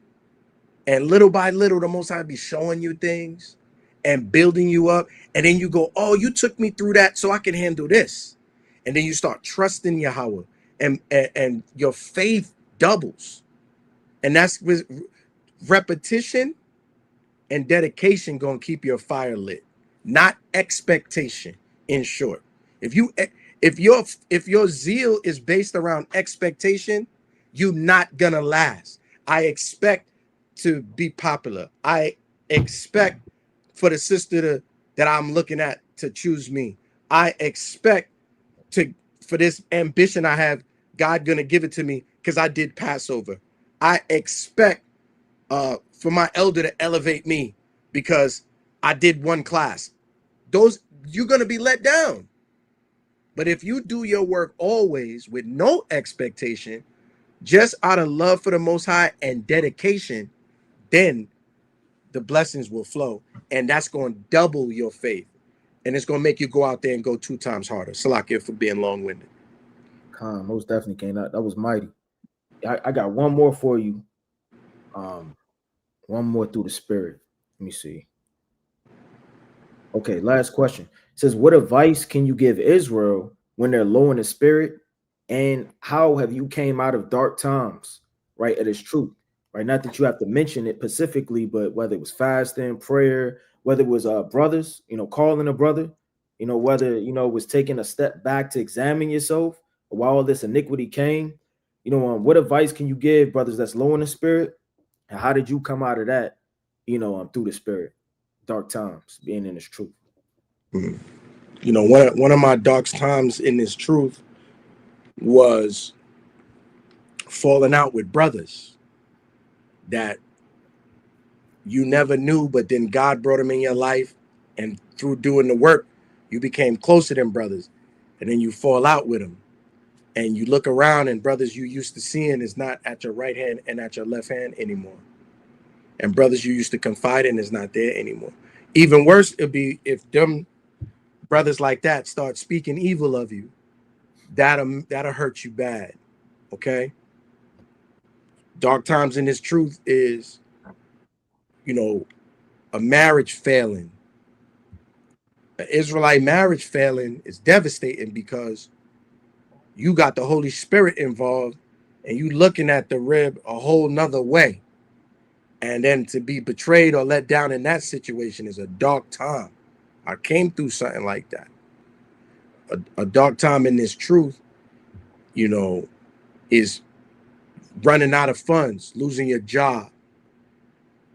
It was easy to do the work when bills is paid. And a certain amount of pride comes with your occupation. Self-fulfillment comes with your occupation. A certain amount of pride comes with that.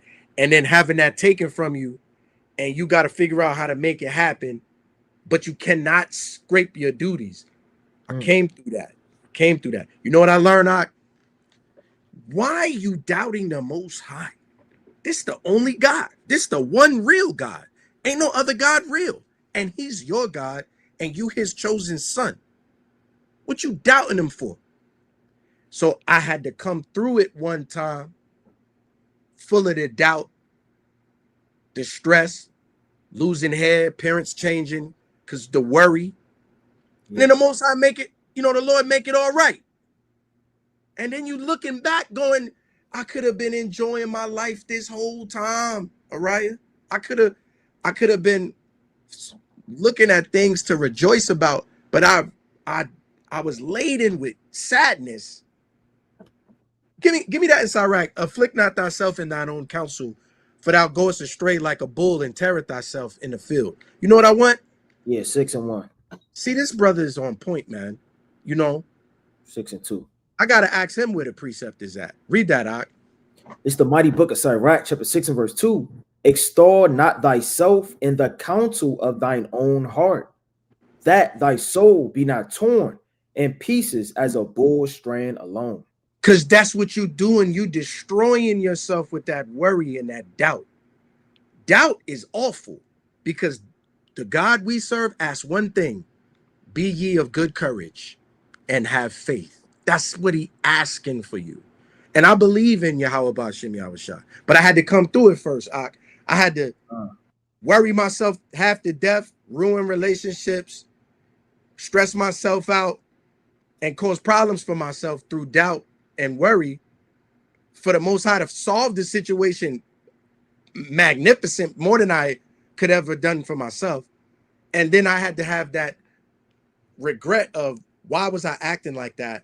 And why did I let myself fall and my countenance fall like that? People was looking at me. And I never did that again. That's how you, but sometimes you got to come through it. You experience is a great teacher. That's how you got to come through it. Okay. Remind me of your question again, because I got caught up in that explanation right there. Okay, Khan Salakia. What advice can you give Israel when they're low in the spirit? And how have you come out of dark times in this truth? Give me Psalms 34:18. Khan. It's the book of Psalms, chapter, you said 34? 34 and 18. Khan. Psalm chapter 34 and verse number 18 says, the Lord is nigh unto them that are of a broken heart, and saveth such as be of a contrite spirit. Yo, when you in your low place, the Most High standing right next to you. You got the angels encamped around about you. What you doubting for? You keeping the commandments, right? You keeping the faith in Yahweh Shai, right? You're not skirting your duties as a good workman. You at camp, you on class, you there for your brothers when they need you, right? You there for your family and your children if you have that blessing, right? So what you worried about? You're not alone. The Most High standing right there. Just wait and be patient. Wait on the Lord, I say. Wait. Y'all know that scripture. Wait on the Lord, I say. Wait. And then the Most High going to restore you and give you more than you had at the first. You can't get caught up in the doubt. That's Satan's #1 tool. What does it say in Sirach 2? If you come to serve the Lord, prepare thy soul for temptation. It's coming immediately. But then you're supposed to rejoice in trials, because that is how you know you're on the right track, right? I heard a worldly brother say, the Bible says that you're supposed to be able to discern a good word, like different sorts of venison and meats. You're supposed to be able to discern a good word. So sometimes you're going to hear a worldly proverb and it's going to make sense. I heard a brother in the world say, and it's simple, but it had wisdom to it. He said, in a video game, you're going the right way when the enemies appear. That's how you know you're going the right way. I laughed when he said that because I understood what he was saying. When you go in the right way, that's when the enemies appear. That's when it gets harder. That's how you know you're going the right way. All this is a renewal of your mind, this truth. We the same people we was before we knew we was Israelites from the tribe of Judah and from the tribe of Simeon and Naphtali. We the same Israelites. But the Lord has changed our minds. And with that change in our mind, we can understand this world that we in. And it allows us to navigate it better. Give me Isaiah 57:15. Baba Kashaf, please. Isaiah 57 in verse number 15. All right. And it reads, it says, for thus saith the high and lofty one that inhabit eternity, whose name is holy. I dwell. Salakia, not to cut you off. That's a beautiful way to give a salutation to Yahweh. Look at this scripture. Read that again, King. It says, for thus saith the high and lofty one that inhabiteth eternity, whose name is holy. I dwell in the high and holy place with him also that is of a contrite and humble spirit, to revive the spirit of the humble and to revive the heart of the contrite ones. That's God. That is the only real God. And that's what he does. That's what he does, brothers and sisters. That high and lofty God that inhabits eternity is right there with you, with the contrite and humble in spirit. And he gonna revive you. He gonna put you back on your feet. This whole thing is about faith. And if you can consolidate your fears and your doubts and say, my God is mightier and stronger than all of those things, he's high above that, his eternal wisdom is beyond that, and I know that he will never forsake me, this life gonna become something completely different for you. All right. I hope that build brothers up. Use these scriptures when you down. All right. Use these scriptures to lift you up. Use these scriptures to put a battery back in your back, because your children don't belong to you, and your talents and inspirations don't belong to you. That's why brothers who put down the plow is offensive. Don't put down the plow. Your teaching skills don't belong to you. Everything that's about you that's special is of the inspiration of the Most High, and you must dedicate it to him. You brothers that rap must dedicate it to the Lord. Find a way. You brothers that do art, dedicate it to the Lord. Find a way. You brothers that build, use your skills to glorify the one true and living God, man, and watch what he do for you. All right, I wanted to give that message. The water again, for hopping on, taking the time out. Like I said earlier, I know you had prior engagements. You know, all praise to the Most High. You know, fit brothers in through the Spirit, gave excellent counsel. I myself am going to go back and watch this, Most High willing, with a pen and a pad, with all, you know, the points brothers brought out. Most High willing, I could apply that to myself. But is there any last closing words you wanted to bring out through the Spirit? Yes, forgive me if I'm not concise and I didn't give the greatest of answers, but this what the Spirit got me saying, right? And I want to get one more scripture. Just go to Psalms 133 and 1. And Israel, I want y'all to think about this. Psalm 133 and 1, and I want y'all to think about this. It's the book of Psalms, chapter 133 and verse 1. Behold, how good and how pleasant is it for brethren to dwell together in unity. Sometimes the basic scriptures be the best ones. We don't always have to go into the gaps and get the rare proverb. Sometimes the basic scriptures is the best ones. The Most High is looking for us to figure out that we brothers, Akim. He's watching and waiting for us to figure out that we brothers. He can't deliver us from the most wicked ruler of all time until we figure out that we brothers. Brotherhood is the final chamber. We done mastered how to have a wonderful, beautiful, elaborate feast day. We done mastered street teaching. It's brothers that's incredible at street teaching. We got brothers that mastered the history. We got brothers that they don't need a squire. They know every scripture off the top of the dome. We got brothers with 7 and 8 wives. They've mastered family building. We got brothers that's rich, financially well off, crazy. They mastered Esau's Shaquarium. They mastered it, right?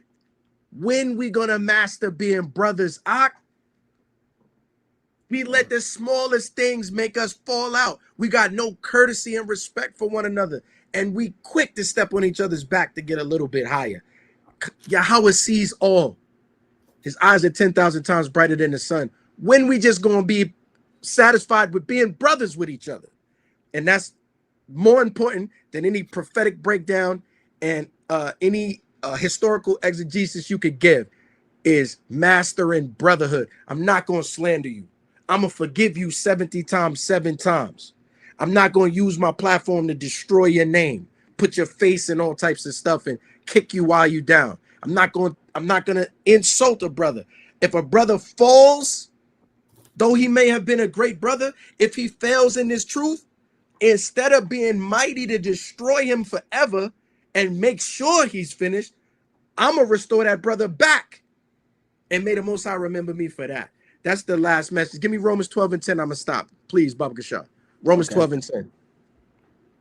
It's the book of Romans, chapter 12, in verse number 10. Right? And it reads, be kindly affectionate one to another with brotherly love and honor, preferring one another. That's what it say, right, Doc? Okay.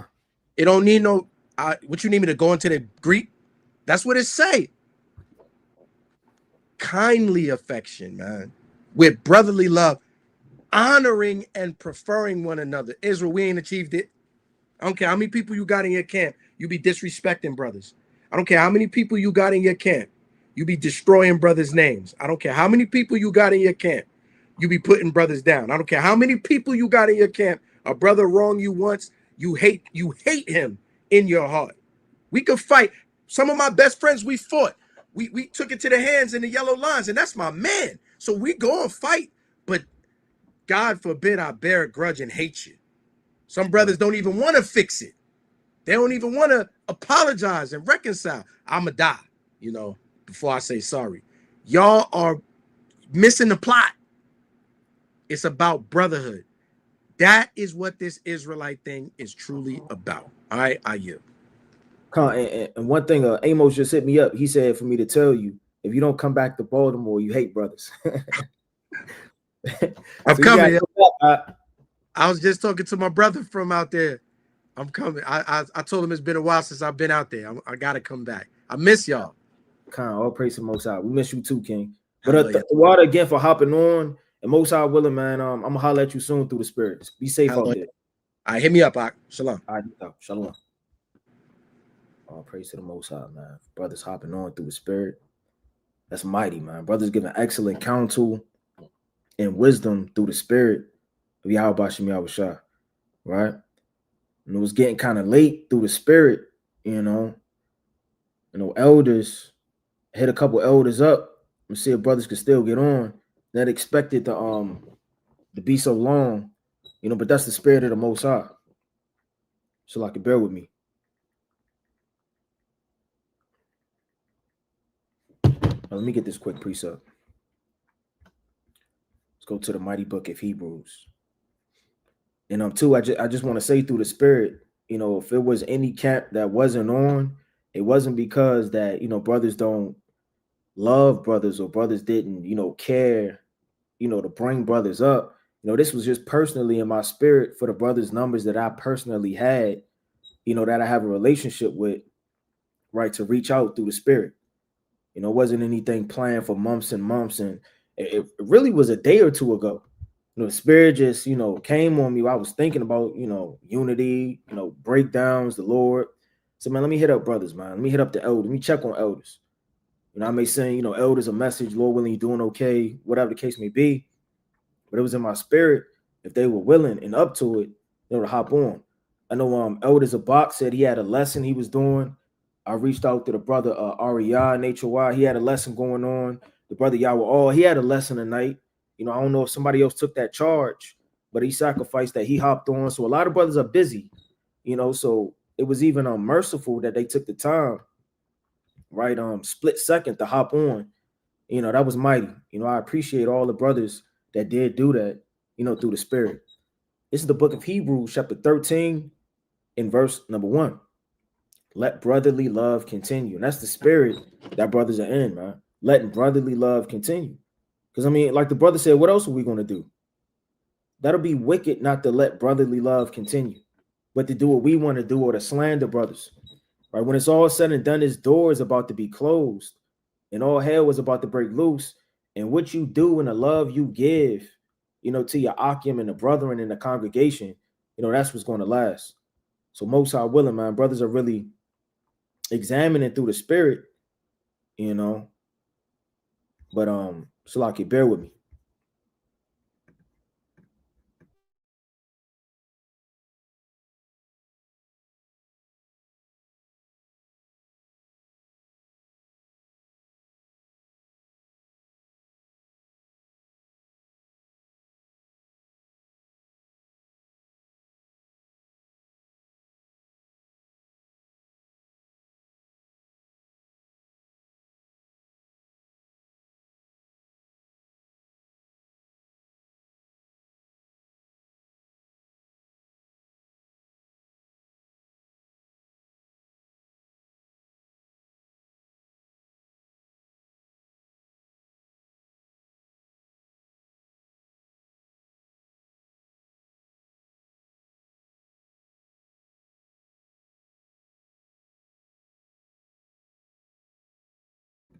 Khan Salaki.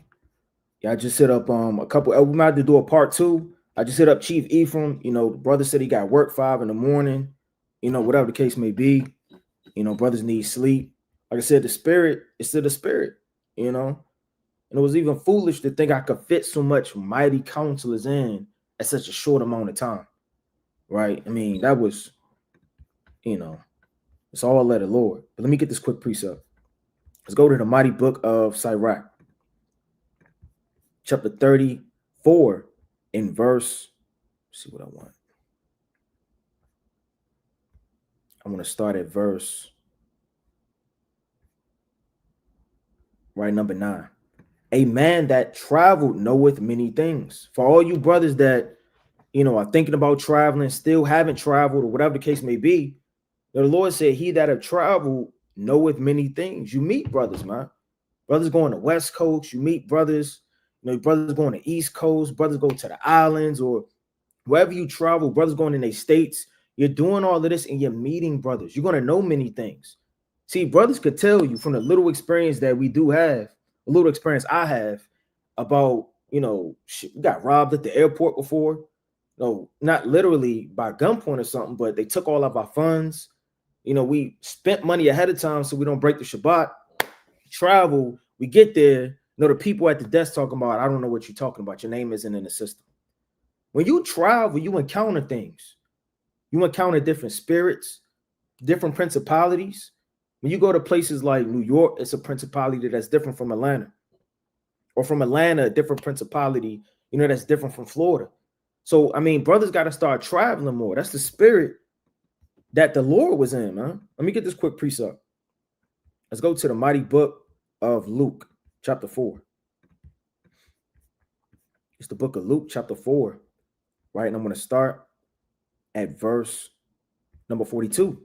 It says, and when it was day, he departed and went into a desert place, and the people sought him and came unto him and stayed him that he should not depart from them. Who wouldn't do that? Right? Yahweh Shai is on the scene. He's blessing. He's prophesying. He's teaching. He's on fire. Right? He's the word made flesh. They didn't want him to depart or go anywhere. And he said unto them, I must preach.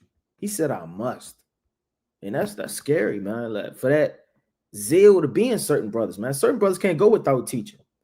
I know sometimes when I'm at camp and I don't teach, it makes me feel good. Other brothers are stepping up, or other brothers are edifying, and sometimes, brother may have a connection with a sheep and or in a prophetic breakdown, and the spirit is the spirit. You don't want to quench it. But I don't know, sometimes me, myself, like, damn, I want to teach, man. I didn't teach today. You don't feel good. You didn't feel like you put a brick in. Brothers should have that type of feeling as if a man coming home from not working all day, plopping on the couch and eating chips, man. It should cut you. You got family, you got children. There's certain things you have to do. In the spirit, you have responsibilities. You have to pray. You have to have faith. You have to fast. You have to gather together certain precepts that brothers don't take initiative to keep. It says, I must preach the kingdom of God to other cities also. Therefore am I sent. Let me go back to it. It says, a man that have traveled knoweth many things, and he that have much experience will declare wisdom. So sometimes you could read about, 1st and 2nd Samuel to a young man, or even a middle-aged man, but the experience to live the things that these accounts are talking about is priceless, man. It's priceless. Like the brother was talking about the Elder Zabak. I came in off of the Elder Zabak, man, watching Awaken Israel. It's one of the mightiest channels in Israel, in my opinion, right? And I learned so much, man, right? Just taking my time and watching and getting built up. And when you travel, you talk to people. You inquire wisdom from the ancients. You inquire wisdom from brothers you may look up to. You inquire, wisdom from different teachers and different men. It says, he that have no experience knoweth little. So you really know little, man. It's not too much you could really say that a brother is going to stop in the midst of his speech to hear. No, if a brother said Salakia and everybody keep eating, brother say Salakia, everybody keep talking, well, you can kind of weigh the spirit of the room. But if a brother or an elder say Salakia and everybody kind of turn, he not on no playtime, he not on folly, he about to drop a gem, he about to give order, he's about to speak something, through the spirit that brothers may or may not have heard or seen. It says, but he that have traveled Salakia, is full of prudence. So you're full of prudence and knowing matters and situations, how to deal with certain things, man. Me traveling myself from the little places I've been, I could learn, how to lodge, how important lodging is, how important the mercy of other brothers receiving you is. There's been times where, you know, brothers went places, and brothers said, you don't got to worry about nothing, man. I got you. Brothers picked you up. Our brothers took care of you. You know, that's beautiful. That's 3 John. It says, when I traveled, I saw many things and I understood more than I could express. So, I mean, in the spirit, when you travel, you see many things. And that could be stages of this truth. Brothers could travel, you know, from, I would say, being intermediate to being a student, right? They could travel to, like the brother said, he was a reader first, you know, but now, you know, you're beginning to be a teacher. When you travel, that could be the avenues, Salakia, through wisdom, you know, in these different chambers, right, of the Bible. You start to inquire more knowledge. You start to go inside of more chapters. The Most High start dealing with you a little bit more when you travel. It says, I saw many things and I understood more than I could express. That's the spirit of an old man in a rocking chair, man. Let me tell y'all something. Everybody gather up. He said, I understood more than I could express. It's like I was oft times in danger of death. Think about that. For brothers that are comfortable at home, not doing the work of the Lord, they're comfortable just watching from afar off. It's only so much really you could go through for the Lord. The more you put yourself in that position, and not to force it, but just to try to make yourself a vessel that the Lord could use. The more you do that, the more you'll be tried in the fire. See, a lot of brothers, they tried in the fire, it's just their tire went out. You know, they tried in the fire, the house is out of order. You know, they twisted their ankle. Now they got to ice it for 2 weeks, man. He said, I was oft times in danger of death. You know, brothers been shot at in the camp before. I said this on many of the cold cuts. I've witnessed, or we have as a congregation of Baltimore, witnessed a death, man, at the harbor. A young man was shot down in cold blood, maybe 50 to 100 feet down from us while we were teaching. So the more you get out the house, the more you can see things. So when them shots start to fly the second or the third time, brothers already know the chain and command, what to do, how to think, how to move, where to go. Brothers that are fearful, brothers that have never been in situations, it builds up your character, your strength, and your experience in this truth, man. See, it isn't just knowing like brothers are going into, right? 2nd Esdras, the 15th and the 16th chapter. That's all brothers know. Just I gotta know the 12 feathers. Revelation, the 16th chapter. Revelation, the 15th chapter. Revelation, right, the 3rd chapter. Revelation, the 4th chapter. It's other things outside of wisdom, of prophetic breakdowns that brothers have to obtain, man. Because like an elder Nasha'aya in Baltimore said, you can know all of the precepts and still be homeless. You know, and the brother dropped the elder dropped the gem, right, through the spirit. And that's true. You can know all of the breakdowns and you can still be homeless. You can know all of the breakdowns and still have your house out of order. You can know all of the breakdowns and still be given over to confusion and evil, man. Since I was oft times in danger of death, yet I was delivered because of these things. The spirit of those that fear the Lord shall live. It says, for their hope is in him that saveth them. Whosoever feareth the Lord shall not fear, right? Nor be afraid, for he is hope. And that's the spirit, man. Brothers got to really move in. It said the Lord is hope. He's the one you look at, man. He's the one you look up to. Right, let me get this quick precept. Let's go to the mighty book of Sirach, chapter 51. And I want to start at verse, this whole thing is fire. I want to start at verse number 3. You know, really this was for exhortation. You know, for brothers that are just coming into this truth, the brothers that, you know, have experience, you know, to all levels, and or sisters, you know, to dive into this thing. So like we got the elder on. Shalom, elder Yahweh Shem Yahweh Shah Barakatah.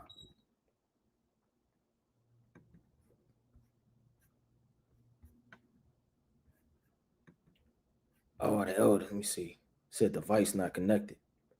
Lord willing, the elder, you know, hop back on. See, get this thing connected. Satan always trying to hinder the word.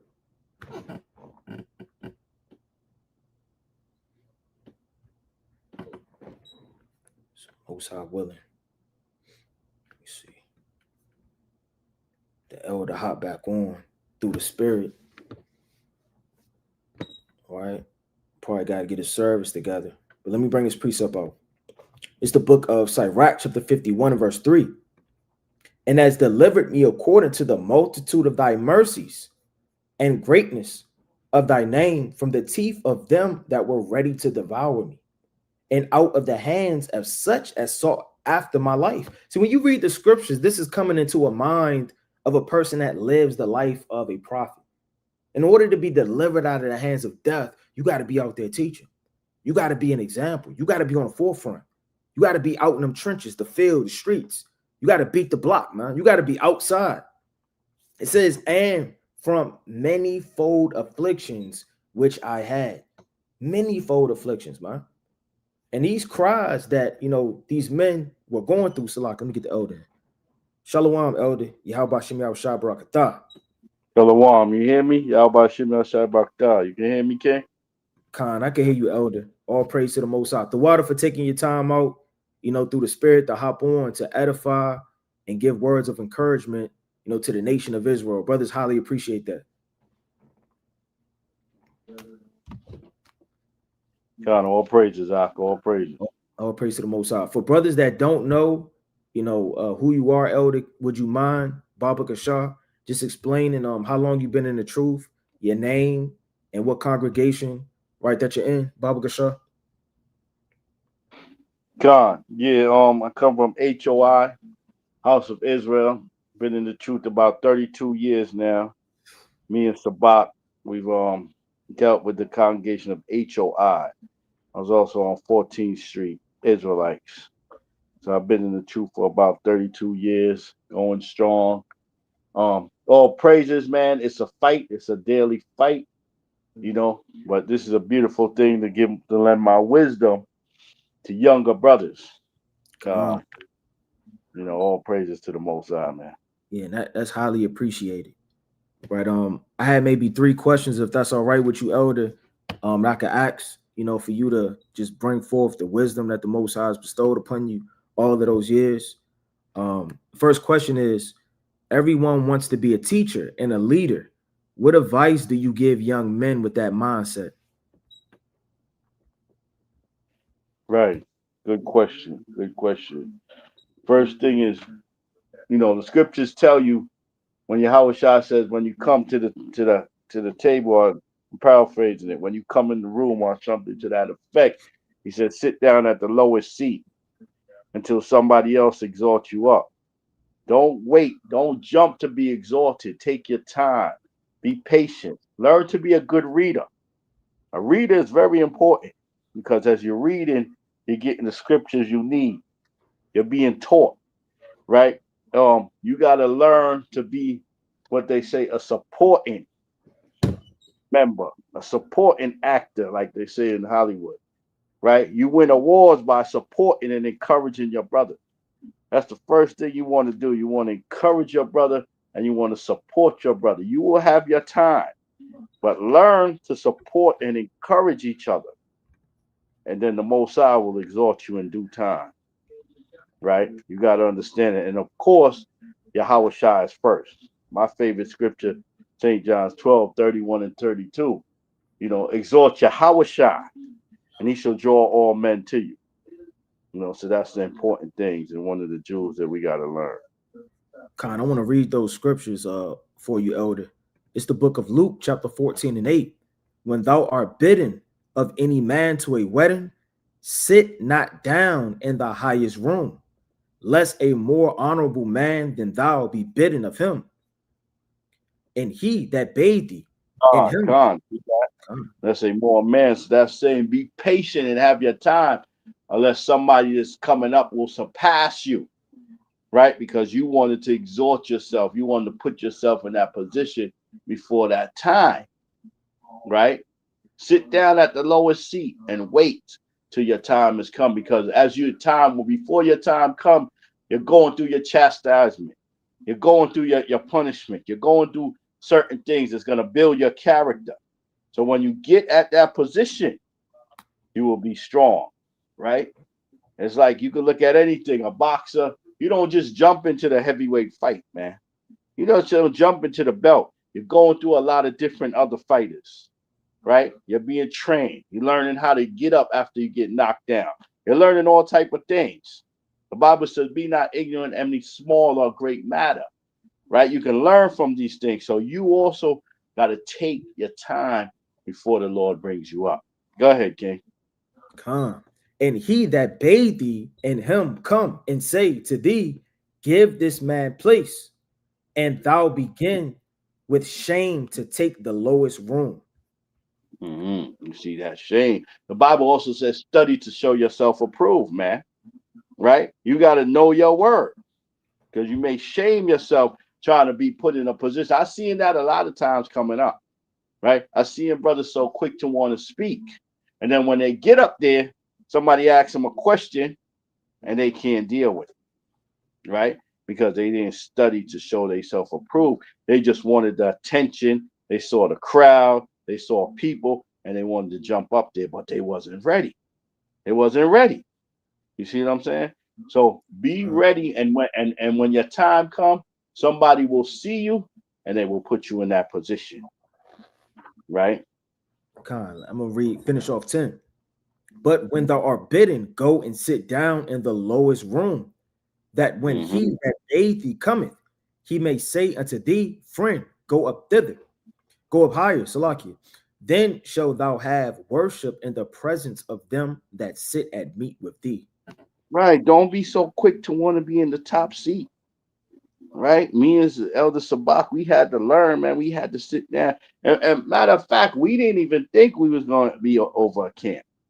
Right. We thought that our elders was always going to be there, and we was going to just be, they was just going to show us, and we was going to be under them. We never really inspired to take over a camp. But when our elders went in a different direction, we had no choice. We had to step up. But don't be so quick to want to be the one in position or want to be the man all the time. Take your time, brothers. Be patient with it. That's excellent counsel. You know, most are willing, man. Brothers, take heed to that. The next question is, what can you share a time in this truth that was an experience where you increased, and how the Lord had that to happen? So can you share a time in the truth where the Most High has increased you? You know, whether that was through your patience in the third year you increased, you know, whether that was joining the camp, you know, being next to elders. Can you just share a time in the truth where you have increased? Because a lot of brothers may be stagnant. A lot of brothers don't really obtain the amount of knowledge, you know, elder. A lot of men just may feel like the Most High is not dealing with them. You know, where's a time in this truth where you increased through the Spirit and how the Lord used you? And what did the Lord do from your perspective for you to obtain that? Right, good question. So, as I was just telling you the story about, we didn't aspire to be the leaders, right?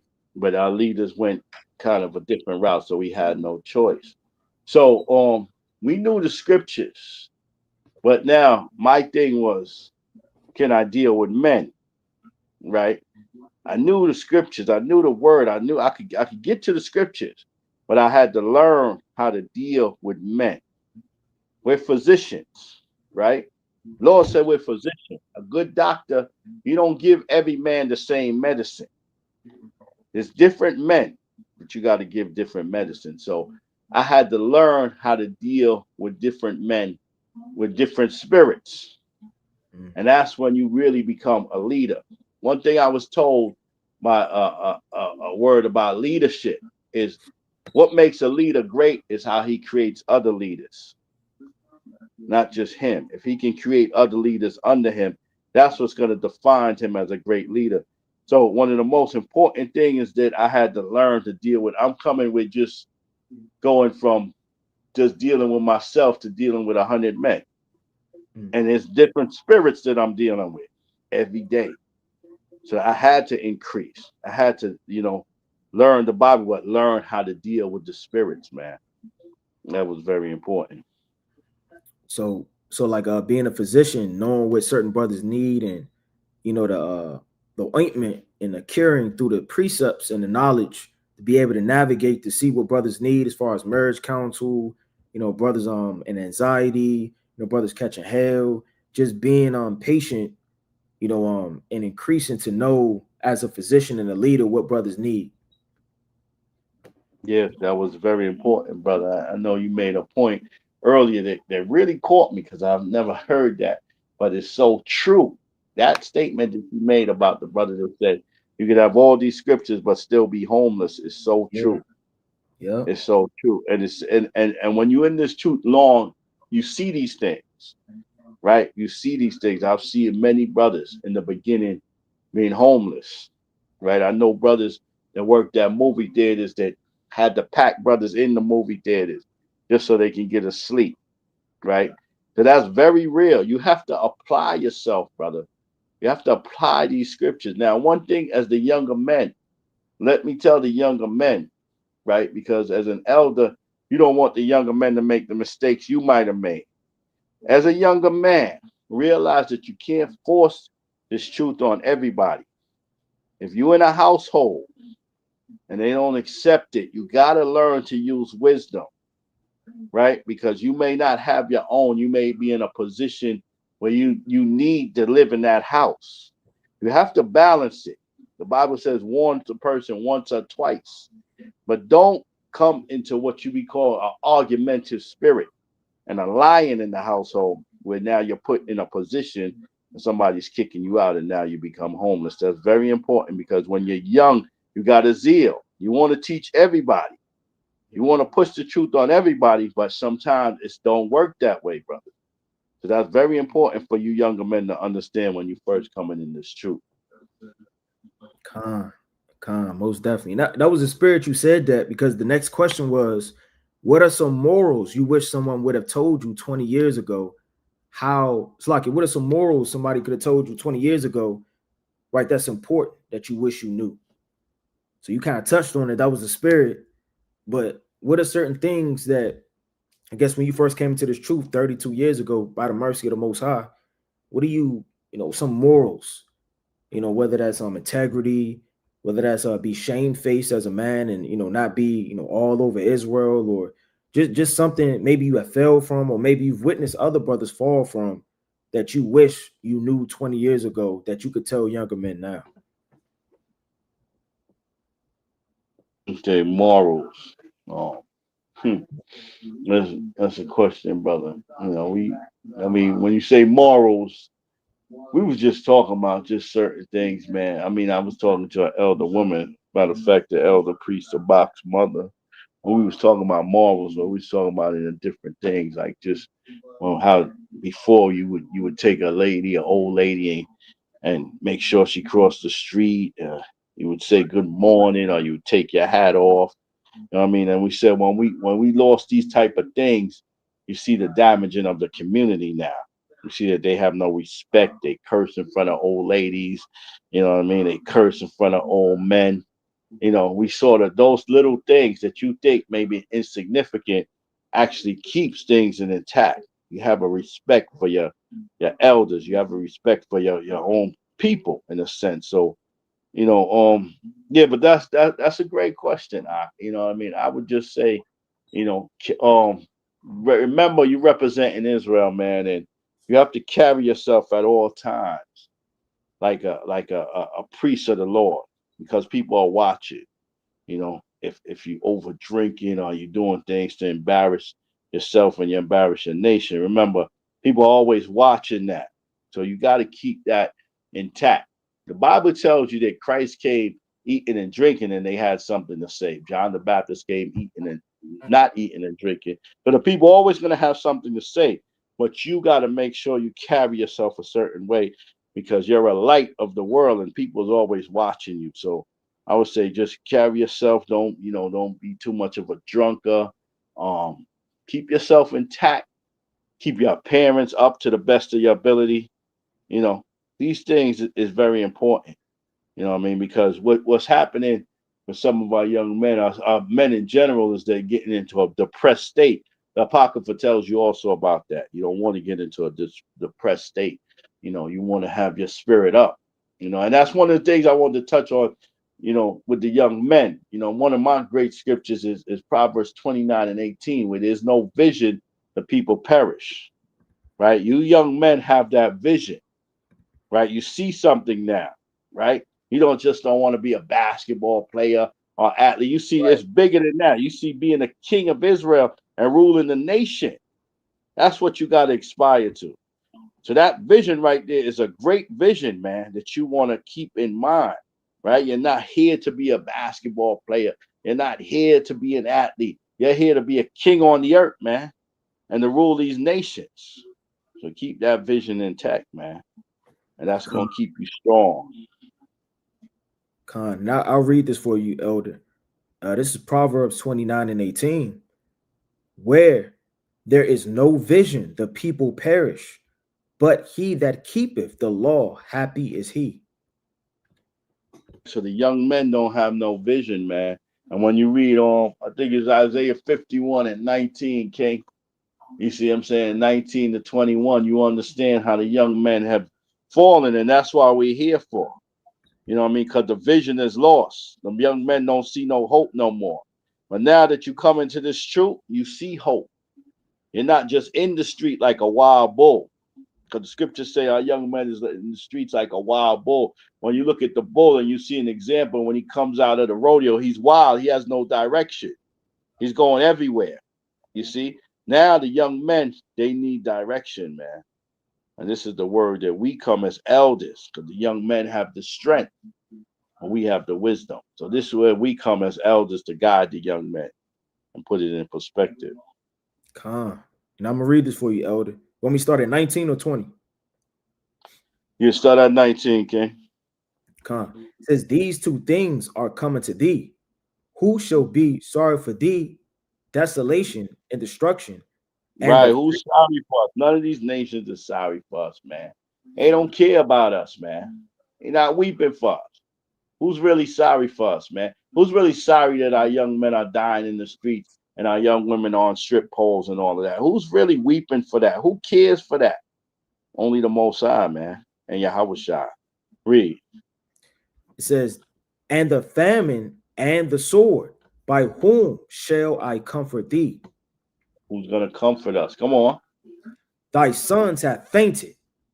They lie at the head of all the streets as And that's what's happening to us today. And what they want to do, they want to bring ICE, they want to bring all these things to what? To just destroy our people, use it as an example. But we need the wisdom and the guidance of the Most High and Yahushua. That's what we need. But we're in the streets now, man. We're in the streets, laying in the streets. Read on. Thy sons have fainted. They lie at the head of all the streets as a wild bull in a net. As a wild bull in a net with no direction, caught in a net. Come on. They are full of the fury of the Lord, the rebuke of thy God. Right, because we're not doing the commandments of the Lord. The Lord is rebuking us. That's affliction. Read on. Therefore, hear now this, thou afflicted and drunken, but not with wine. But not with wine, right? Drunken with the affliction of the Lord, even though a lot of cases young men are drunken with liquor. But in that case, it's talking about the fury of the Lord, man. We're drunken with the rebuke of the Lord. Come on. Thus saith thy Lord, the Lord and thy God, that pleadeth the cause of his people.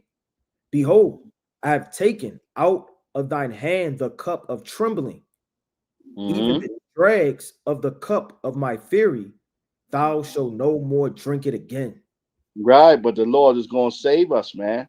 Like Hosea 13:8 say, 13:9. And the Lord is thy help. He's going to save us, right? The ones that need to be saved, not all. The elect, he's going to save them. Come on. But I will put it into the hand of them that afflict thee, which said to thy soul, bow down, that we may go over. Right, stay down, stay in the ghetto, stay in the slum. Now the Lord is afflicting their children. Now their children is on heroin and all type of stuff, right? The Lord is changing it now because they just want us to bow down, stay in the slums, and never come back to who we are. But it's not going to work like that, right? It says, and thou hast laid thy body as the ground and as the street to them that went over. Damn. And ain't no care, brothers. None of these nations is gonna come saving you, man. In fact, they love it that you're a so-called nigger, a so-called black man in the slums and the ghettos. They want you to stay there. They don't care if you die. And the Lord sees that, man. But he gonna take us out of that, man. Con. And that I had one more question for you, Elder. The last question is for someone that's confused about doctrine, what advice do you have for them? So for brothers that's watching multiple camps, brothers that may bear witness to this, but they have itchy ears, or brothers that's all over the place, they don't really know what to believe. They're following their favorite teacher to destruction. For brothers that's confused about doctrine, because that could be something brothers deal with. Because in this truth, there are hundreds of teachers, a lot of camps. It's a lot going on. It's a lot of food. Not all food is good food. In a buffet, how does a man and or woman in this truth discern between good food and bad food through doctrines? From your experience being in this truth so many years, what could a brother do to rightly divide the word of truth? Con, I tell brothers, man, stick to the teachers that you have learned from a lot of times. Get to the milk, get to the scriptures. Listen, the scriptures tell you this, right? Fear God and keep his commandments, right? That is one of the keys. Fear God and keep his commandments. The scriptures also say through fasting and praying, the Lord will open your mind and open your visions. Stick to the points that's going to keep you, stick to the root. Stick to Deuteronomy 28 sometimes. Stick to certain things that's going to keep you in a zone. Don't be quick to deal with a lot of these doctrines because, like you said, these doctrines can turn you off. But the Lord said the deceiver and the deceiver is his sometimes. So for brothers being deceived, you got to understand sometimes the Lord is allowing him to be deceived. That's all of the spirit. But I would tell a brother just to stay with the ones that you have learned from. Stop trying to be so deep. It takes time. Stop trying to be so deep. Stop and be sincere in this thing. That's another thing.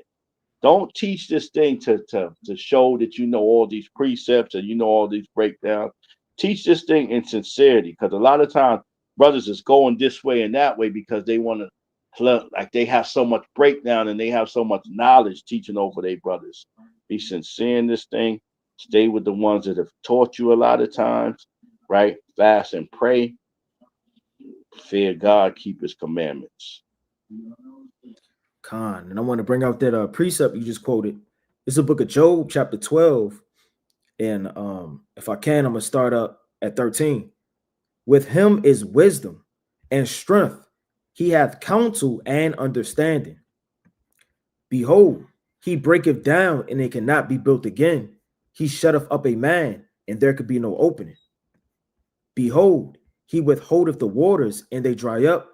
Also, he sendeth them out, and they overturn the earth. It's the point. With him is strength and wisdom.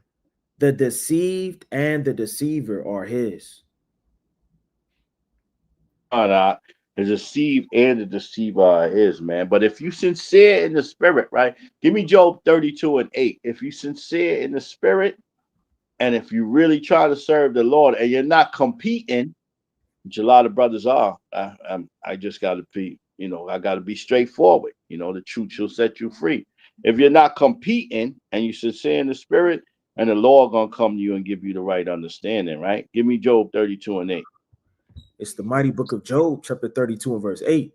But there is a spirit in man, and the inspiration of the Almighty giveth him understanding. Right. So the Lord gonna talk to you. The Yahweh Shai gonna talk to you a lot of times, and he's gonna lead you in the right direction if you sincere. But you gotta go to him. You gotta build up your relationship. You gotta pray to him and ask him, say, Lord, I want to really serve you. I want to be sincere in this thing. Give me the understanding. I got a lot of doctrines coming at me. Show me the right way. And he gonna show you. He gonna show you out. So sincerity in the spirit, not out for guile, to be the top guy for wisdom, but to sincerely want to teach God's chosen people and to do his will. That will rightly divide the word of truth from your what you basically saying, Elder. Con, everything is sincere, man. Everything is about being sincere, man. You know what I mean? And that's why the scriptures tell you there's a brother that can know one scripture and be wiser than somebody that knows many scripture. There's a man that teaches many but has no profit to himself, right? Because everything is sincere with this truthful, being truthful in this book. This is not about competition, man. Our people are suffering right now, man. Right in my island alone, Jamaica, they being destroyed. They walking around there. They don't know what the hell hit them. You see what I'm saying? They don't know what the hell hit them, Oculus. So we got to be sincere in this, and we got to rightfully, deal with the word and the spirit of the Lord. Kwam Yasha Allah. Kwam Yasha Allah. You got any closing words of wisdom for brothers through the spirit? Brothers could write down, take down, consider it, and meditate on it through the spirit, elder. Khan King, stay strong, kings. Keep praying, kings. The Bible said the whole head is sick, man.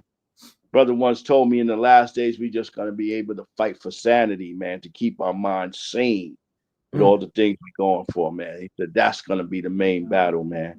The scriptures tell you that, man, that the kingdom of heaven's within you, man, building your spirit up.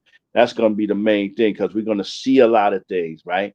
The book of Daniel 12:1 said, the archangel Michael, there should be tribulations like never before, and thy people shall be delivered, but the archangel Michael shall stand for thee, man.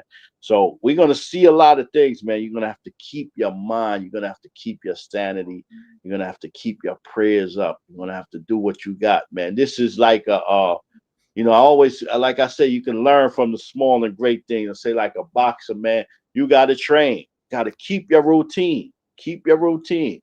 Whatever your routine is, you reading your songs, you praying. Keep that routine. Don't lose that. Don't get too occupied and too busy with work schedule and stuff that you're not keeping your daily routine, because that's what's going to keep you in this battle, man, and keep you sane. All praises. All praise to the Most High. The water, elder, for hopping on. The water for your words of wisdom. The water for even considering it. The water for sharing everything you did. I'm highly humbled and highly appreciative of you hopping on. That mean a lot to brothers, especially myself. So all praise to the Most High, and Lord willing, if there's anything brothers need or we can assist with, we right here for you. God, all praises, King. All praises. Stay up, King. Stay up. Yahweh Shemiah Shabrak, Thumb Shalom. Shalom. All praise to the Most High. Double honors to the elders that rule well through the spirit. I talked to Elders Abak. He said he was going to get on. He had prior engagements, through the spirit. He said if we do a part 2, he was going to hop on, as well as, other elders.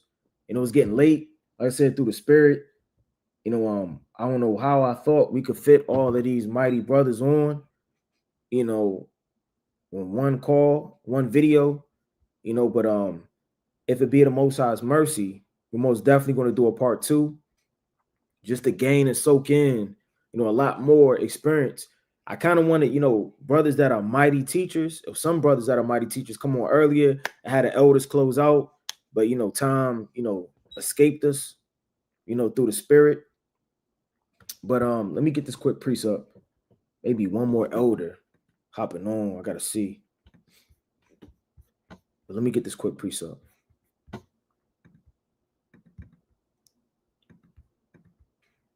All right, it's the book of 1 Timothy, right, chapter 5, and I'm going to start at verse number 17. Let the elders that rule well be counted worthy of double honor. So the Lord said, let the elders that rule well. Just because you've known about the Lord, for 15 years, 10 years, 30 years, doesn't mean you rule well. These men are examples, a lot of these elders. And not just, brothers that were considered on this panel just for the night, but multiple brothers that, we don't have their numbers that are in Israel. The brother brought out IUIC. They do amazing work. GMS, they're on the four corners of the earth. It's a lot of camps that, humbly speaking, if it wasn't for certain brothers being an example, other brothers wouldn't be here. And like Brother Amos said early on, it's becoming a pissing contest, man. is becoming something that this truth is not about. When you first heard this truth, and Lord willing, I can speak for everybody. When you first heard this truth, you didn't care about anything else. You didn't matter how many precepts you know and how much did this brother know. You were zealous. You were on fire.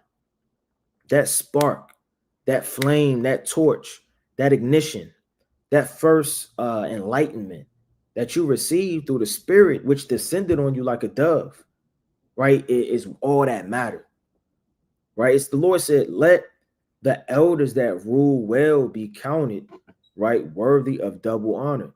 You never know how much certain men have endured and seen in this truth, man. And again, that's where eldership comes in. Because you can have all of the knowledge and the wisdom and the breakdowns, but you don't have to experience how to, navigate a church.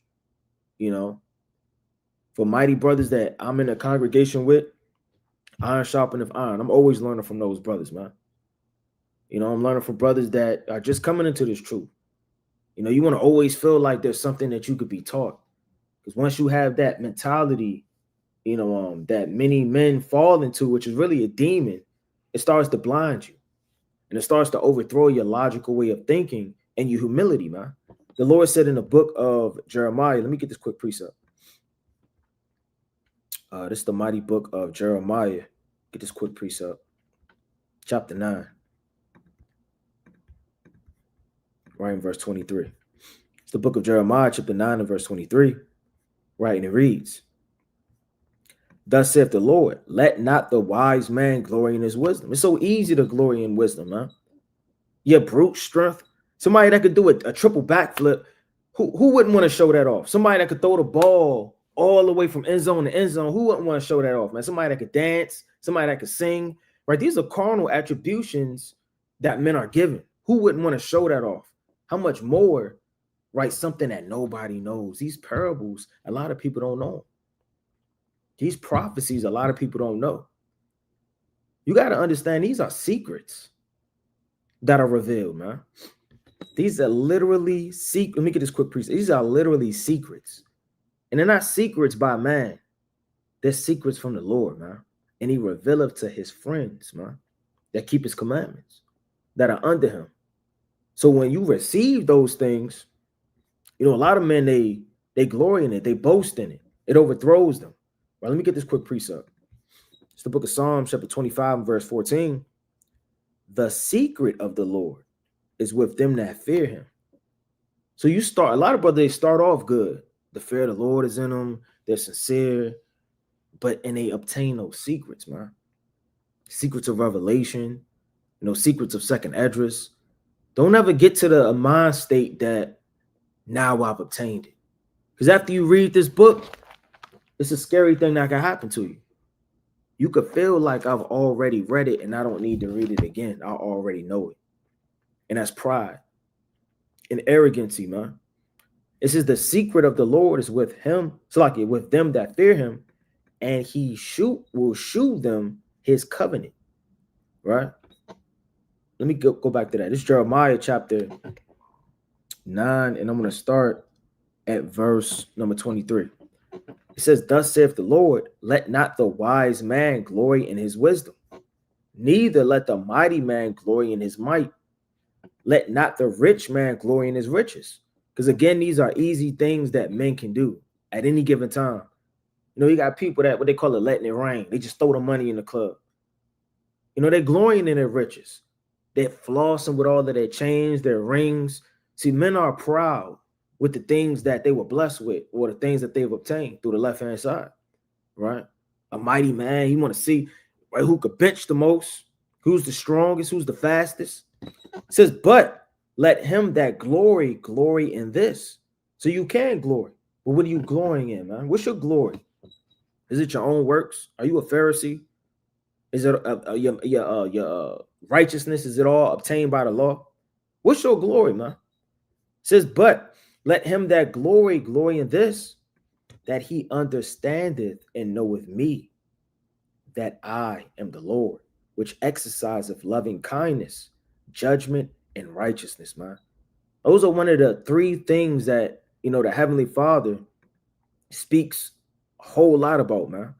righteousness, mercy, peace, faith. These are attributes that he's telling you that men need to be instilled in. And a lot of men don't have that faith. They have faith in themselves. A lot of men don't have that mercy anymore. You become cruel, man. You know? It was a brother a long time ago. I remember he used to salute brothers a certain way, and he used to salute other brothers a certain way. That brother's no longer, around. I don't even know if he's in the truth anymore. But just the respect of persons that you give another brother that you feel has more knowledge than you do the next brother is wicked, man. We got to remember about the little ones. Got to remember about the lost sheep. These are God's chosen people, man. How you treat a brother, you don't know if that's Jeremiah. You don't know if that's Ezekiel. You don't know if that's Daniel. You don't know if that's one of the sons of the prophets. You don't know who that man is, man. And his rank in the third heaven.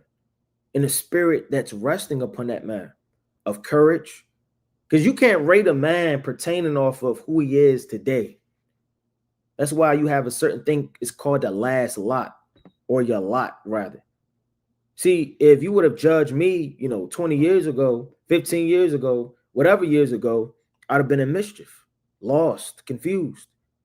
But the Most High's mercy brought brothers into the knowledge. So again, how you treat a brother, that brother could be lowly now.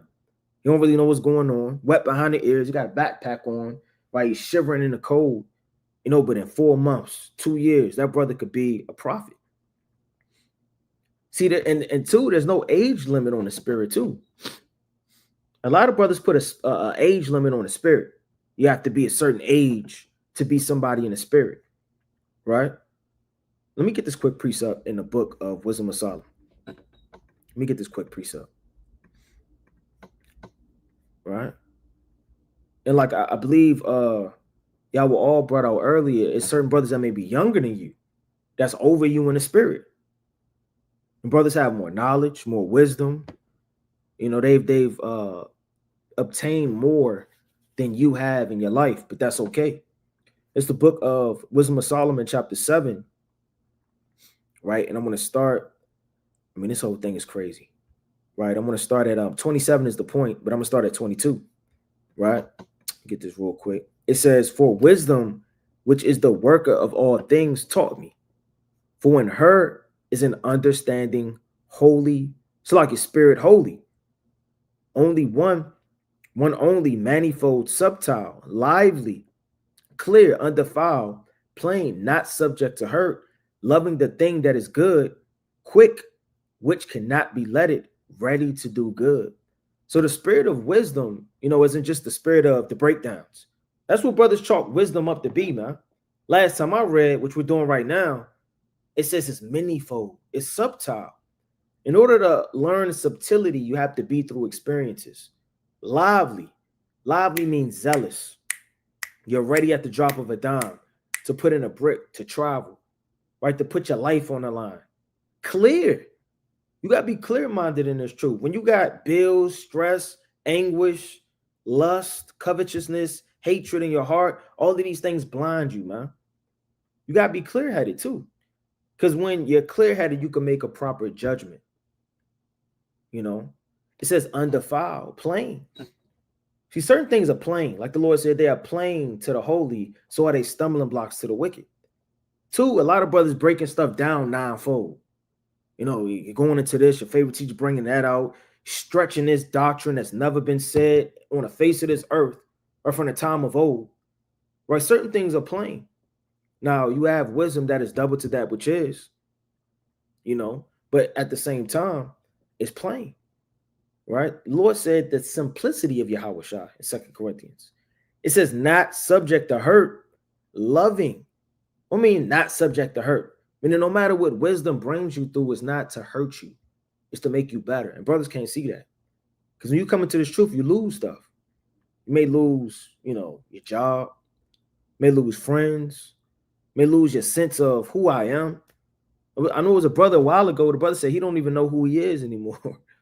Brother, literally, I don't even know who I am anymore, man. Since I came into this truth, I don't even know who I am anymore. Because that old man gets buried. That old man gets destroyed. The old man gets put in the grave. And it's not to hurt you or to overthrow you, it's to build you up. Last time I read, the Lord said, paraphrasing greatly, to go down into the potter's house, right? So he had to make a new lump to his liking, paraphrasing greatly, in the book of Jeremiah. So the Lord got to take that lump and break it down. And through being broken down, it could be subject to hurt. Somebody be like, well, wisdom not for me. Going through withdrawals and smoking, I'm losing friends. You know, maybe this ain't what I think it was. Loving the thing that is good. Again, it don't have to be a physical law. The elder Torah just brought out through the spirit. It used to be young men that walked old ladies across the street.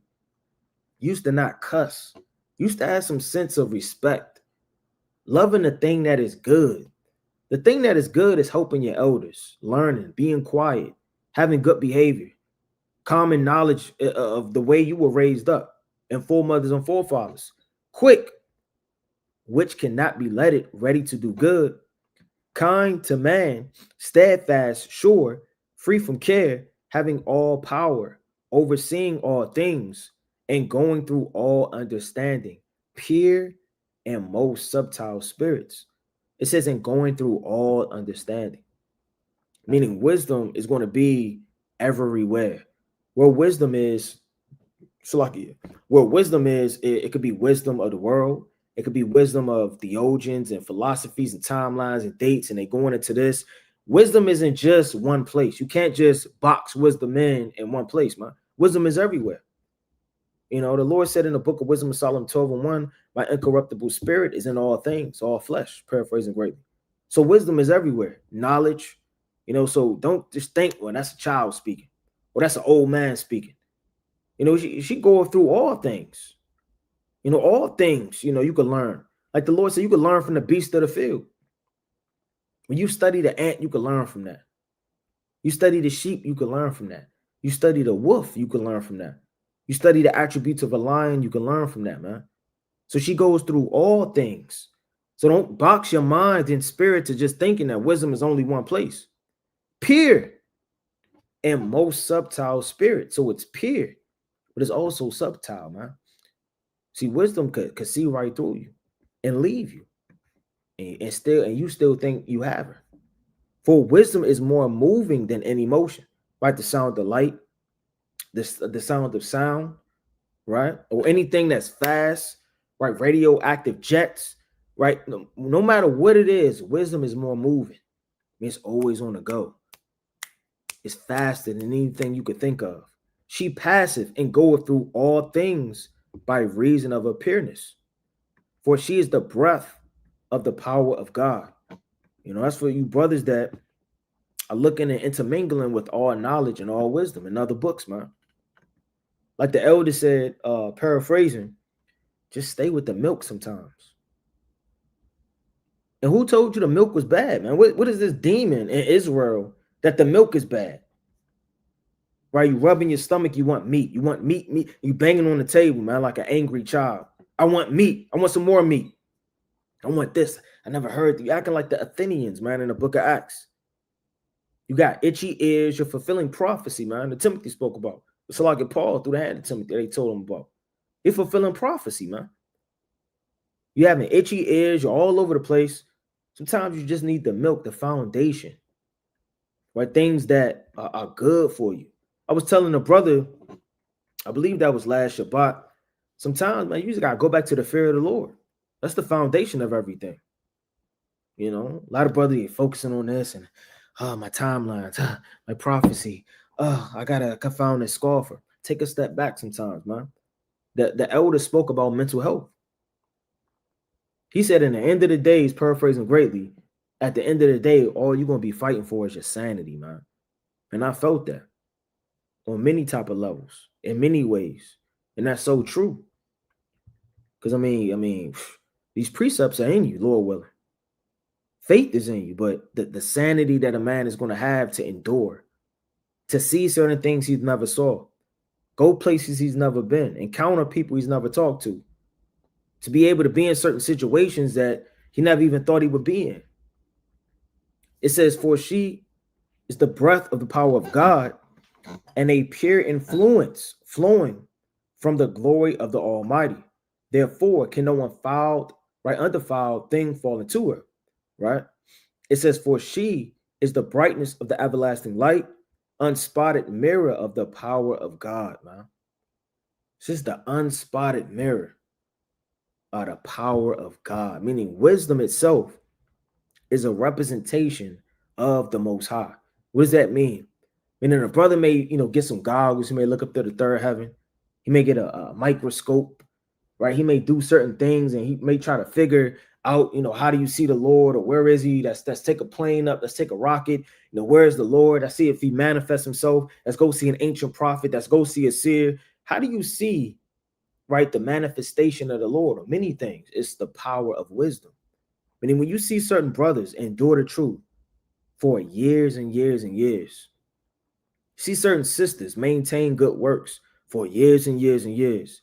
See certain brothers that have gray hairs that have never forgotten a precept from, something they was teaching 35 years ago, 30 years ago, 25 years ago. That's the unspotted mirror of the power of God. It's wisdom. Doesn't mean you see it, wisdom is hopping around like a bunny and you try to tackle it, man. So you can see the power of the Most High manifest on earth, man. Yeah, you see earthquakes, volcanoes, you see windstorms, you see what's going on in Jamaica. That's horrible. But it's the most High's will, right? You see certain things and you see that's the power of the Most High. But two, you got to look at, like the brother, I believe Ratazan said, I've never seen that amount of wisdom from brothers when you first come into this truth. What is this thing, man? It's not like Egyptology. All they talk about is the mathematics and twist your mind up like this. You don't know what the hell they talking about. You confounded. You scared to ask questions through peer pressure. The next thing you know, you got on the kufi, man. Next thing you know, you got on the unk. Right? It's not Christianity, because you can't ask no questions of Christianity. You raise your hand, they'll kick you out. You're distracting the pastor. After the church, he's with all of the sisters in his office, man, giving counsel. Where can you find this at? And then you find a servant to the living God, man. And you see the mirror. Because certain men are growing into the stature of Yahushua. It says the image of his goodness, man. Just the point. It says, and being but one, she can do all things. And remaining in herself, meaning she doesn't change. A lot of brothers, they change. Came into this truth. Like the elder said, they watching every day. They all over the place. They get tossed to and fro like the church of Ephesus, man. Right? The Ephesians. They're all over the place. Princess Diana. Then next thing you know, they're trying to hearken to the Paul. They got itchy ears. Next thing you know, they're over here. Next thing you know, they're over there. Since she remains in her soul. Last time I read, the Lord don't change. In the book of Micah, man. It's like the book of Malachi, 3rd chapter, verse 6. Last time I checked in Hebrews, the 13th chapter, Yahushua don't change. Last time I checked in Wisdom of Solomon, the 7th chapter, right, that wisdom doesn't change. Yeah, we change into a better version of ourselves by renewing every day, but you don't change this doctrine, man. You don't be seduced and overthrown. You remain in yourself. You wax old in your work, man. That's what the Lord said in the book of Sirach. I believe the 11th chapter, man. It says, she maketh all things new. Meaning she maketh drug dealers, thieves, whores, whoremongers, wicked, adulterous women, all things. She has the power to renew their mind of who they used to be. A thief, a murderer, right? It says, and in all ages entering, that's the point I wanted. And in all ages. So wisdom could come into a child, man. Did not Solomon say, I am a witty child in wisdom, right? He called himself witty and knowledgeable, man.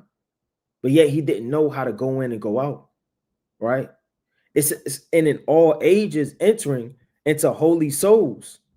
She maketh them friends of God and prophets. So again, wisdom, right? The worker of all things entering into holy souls. Doesn't enter into, people that use this truth for their own pleasure and vanity, man. Like this is something they do for fun, something they got into, right? Or they love attention and popularity. Or certain people just, like try to rack up wives in the truth, man. They only came into this truth for money, or they only came into this truth for certain things. God forbid, any brother actually is like that, but we living in the real world, man. Spirits are going to and fro, right? It says, and in all ages entering into holy souls. So again, this goes to the point I was making earlier through the spirit, that it doesn't matter, how young or how old or whatever the case may be. These men, Salaki, the Most High can use anybody. He used an ass to talk. It says, she maketh them friends of God and prophets, for God loveth none but him that dwelleth with wisdom. Right? The Lord said you could be so ever so perfect among the children of men, but if wisdom not dwell with thee, thou art nothing regarded. That's what the Lord said, man. And again, wisdom isn't just second Esdras in Revelation, right? Let me get that precept I quoted. Let me get a couple more and wind down, close out. It's the book of Wisdom of Solomon, chapter 9. And I'm going to start at verse 6. For though a man be never so perfect among the children of men, right? He has a doctor's degree. He's a scientist, right? He's doing all of these feats, right? He's a basketball player. He's in a professional NBA, right? He's in the NFL. He's doing all these things. Though a man be ever so perfect, right, amongst the children of men, meaning in his life, your Denzel Washingtons, your Oprah Winfreys, yet if thy wisdom be not with him, he shall be nothing regarded. So the Lord don't look at you, highly like you think you ought to be looked at, that men look at you, man. It says thy wisdom, not all wisdom. Because a man intermingleth, with all wisdom, he's going to be overthrown and consumed, right? It's the book of, let me get that real fast, in the book of Proverbs. So, this wasn't like a lot of the times brothers' normal videos, in-depth breakdowns, and it's not secrets and certain things that brothers may have read 2 or 3 times and may not have seen the deeper message behind it, that the Most High was pulling out in the last days, or going into etymology. It's not diving into geography or anything deep, but yet it is the deepest thing, because it's one of the principal works that man needs to survive and endure this truth, man. Again, endurance is important. Any brother that knows, or any brother that been camping, just this last Feast of Tabernacles, I had this heater. And the first night with the heater, I had like this kerosene and the heater, and to keep my tent warm with my family in it, I had this heater, and I had it on blast. I had it cranked all the way up, but I didn't know it was cranked all the way up. I just thought that how you cut it on. So I cranked it, and I seen the flame at night, and I thought that's, I thought that, that's how you cut it on. I didn't really know, what was going on, so I cranked it up. Me and my family, we toasting in there. We feeling good, all praise to the Most High. But then roundabout, I would say 4 o'clock in the morning, that ice started to hit. And I say that ice, I mean that chill. And it started to get real. We started huddling up in there. But my point of me saying that is, it's not how you start, it's how you finish. I mean, I know plenty of brothers, man. Plenty of brothers that came out full speed, road runner, man. Road runner, beat, gone, man. I mean, in this prophecy, in this breakdown, he's teaching. He did all of these things. And you say to yourself, that brother's going places, man. That brother is wise. That brother this, that brother that, this brother this, that brother that. But you can't think like that, man. Again, it's weighed in a balance. Right? Let me get this quick precept. It says, through desire, a man having separated himself seeketh and intermingleth with all wisdom. Right? So once brothers get to a certain gray area in this truth, we may forget why you in it. Whether it be you're seeking more enlightenment past the scriptures, whether it be what demons seduce, whatever something is, you separate yourself. And now you intermingle with all wisdom. Again, you have the pure wisdom. That's the eyes, so like the unspotted mirror of the power of God. And then you have all wisdom. All wisdom ain't good wisdom, man. All teachings ain't good teachings. All food ain't good food. Last time I checked, when I was a kid, I didn't eat everybody's food. My mother didn't even let me eat everybody's food. She had to give me a plate or make my plate. And even sometimes when you was a kid, you'll go over your friend's house and you a kid. Why y'all eating this? What the hell is this? You kind of picking through it. My mother make macaroni and cheese like this. You kind of look at my mother made greens like this. Why your chicken look like that? Why are you kind of looking at the food? Because it's different. That's why the Lord said, drink waters out of thy own cisterns, man. It says a fool have no delight in understanding. So basically, all that's a facade, man. And a lot of brothers have facades, man. Again, going back to the principle of just taking the time to focus on the fear of the Lord. Maybe that's what you need. Maybe you don't need all of these breakdowns right now. You know, brothers aren't physical beast lions. Brothers aren't physical lions. We're spiritual lions. All lions do is eat meat. You're not a physical lion, brother. And that's all this brother does, week in and week out. He has formed his own Bible of Second Esdras. He have took out certain books. He has made his own meat Bible. He got Second Esdras. He got Revelation. Right? He got Daniel. He got Ezekiel. He got Isaiah. From time to time, he may nibble on the minor prophets, man. That brother not going to make it. It says a fool have no delight in understanding, but that his heart may discover itself. You got to watch out for that, man. Your heart, meaning your mind, discovering itself. When it says discovering itself, meaning you're not trying to discover the Most High and His wisdom. You're trying to discover what deep, dark void of understanding you want that you're not getting or not feeling. Right? It's the same as the Israelites in the wilderness, man. That screamed and yearned, right, for cucumbers, right? That wanted all of these other things instead of the manna. They wanted the onions. They wanted the garlic. They wanted the pleasures of Egypt, right? Let me go back to that. So like I was holding a precept. Yeah, reading, finishing off from that. For God loveth none but him that dwelleth with wisdom. For she is more beautiful than the sun, and above all the order of stars, being compared with the light, right? She is found before it. For after this cometh night. See, I'm going to read that again. That's spiritual. It kind of, hopped in the spirit. For she is more beautiful than the sun. Meaning right now you have an opportunity while it's light outside, and light meaning parabolic for the wisdom and the knowledge of the Most High bestowed upon the earth. Wit is going to withdraw itself into its secret chambers. Certain things are going to withdraw in the days of evil, and the sun is not going to be out. Meaning the prophets, the understanding, the light. See, she's more beautiful than the sun. It says, and above all the order of stars. Right? The stars are used for what? For navigation in the night season. Being compared with the light. So she's being compared with light. She is found before it. For after this, what is after this? Meaning after the light. Meaning after wisdom is manifest, comes what? Comes darkness, is withdrawn. After the sun comes the what? Comes the moon. After the light of the Lord and the knowledge and wisdom of the Most High comes the withdrawing of the knowledge of the Most High. Comes darkness, comes void. Comes things of Matthew, the 25th chapter, where you wish you would have obtained this knowledge and this wisdom. For after this cometh night, that's spiritual.